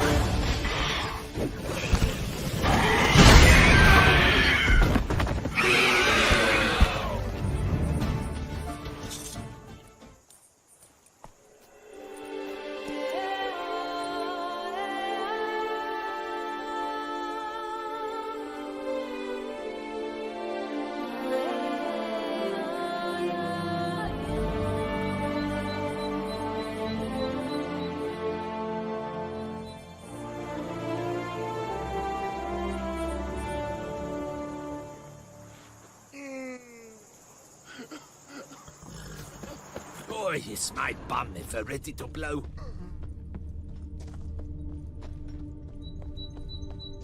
I'll finally be able to drink in peace. And I'll drink...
medallion's humming. Place of power. It's gotta be.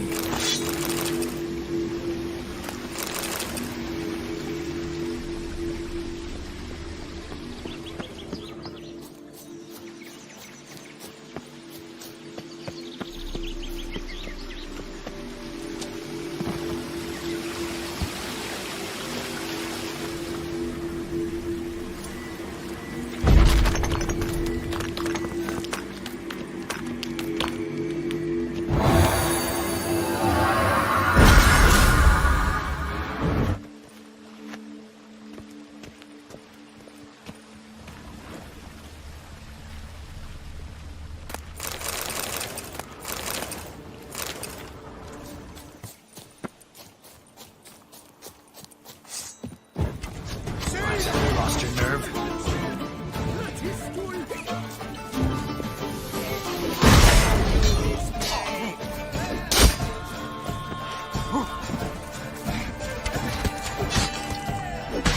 Save me! Sir! Help! Watch out! Let's ride! Save me! Sir! Help! Faster! Faster! Slice! Cut! Tail! Death comes for you this day! Save me! Sir! Help!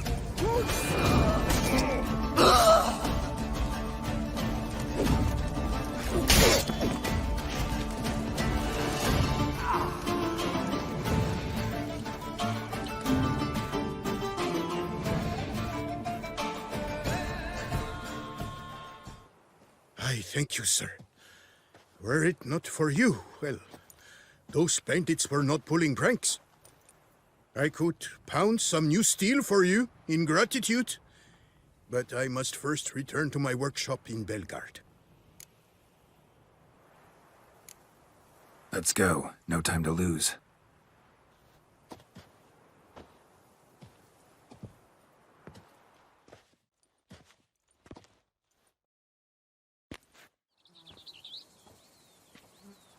I thank you again for your aid. Care to glance at my wares? What were you doing in the Caraberta woods? And how'd you wind up a prisoner of those bandits? Ever since the Count died, I've not had the resources to buy raw materials, meaning no new barrel hoops, no tools. So I mustered a few lads and went into the woods to scavenge. A great deal of scrap to be had in those elfin ruins, if you don't mind digging. Folks say the place is haunted, but I've no fear of elfin ghosts. A rational man. Rational or superstitious, it matters not. The point is, I did not see a single ghost. Yet a Hansa, yes, that we ran into. Though it seems I've more luck than sense, because you came along to save me. Show me what you have.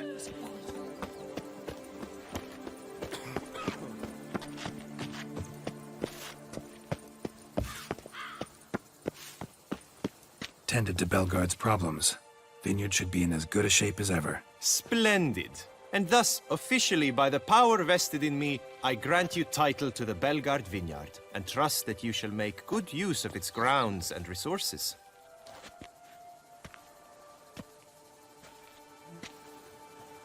Excellent. Ah, I can already smell the grapes ripening in the sun. We shan't forget what you did for us. Here, your pay. But that's not all. You must come back and see us shortly. We've a surprise in store for you. I'll do that. Farewell.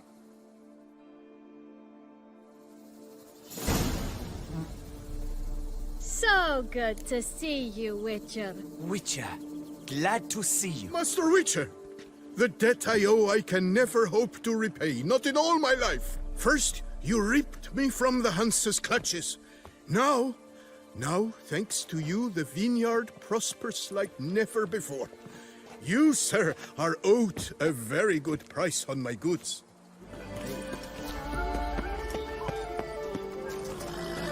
My boo-boo out!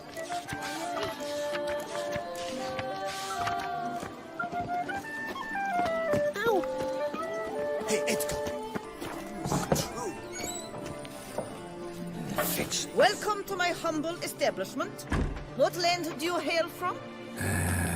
Been on the road so long, don't know how to answer that. Let's just say I'm from the north. Ah, is it true what they say? About the war, death, destruction all about? Exaggerated. Not by much, though. Oh, forgive my asking about thy family in Ederncy. So I'm curious. But please, do tell me what I can do for you. Mentioned you have a family in Eddern. Whereabout, if you don't mind my asking? In Vengerberg? You've been there, perhaps? Yeah, number of times. It's the hometown of my... This empty net, sweet of someone very dear to me. At any rate, pretty town, Vengerberg. Also didn't suffer too much during the invasion, from what I know. That is a relief to hear. A weight off my shoulders, I tell you.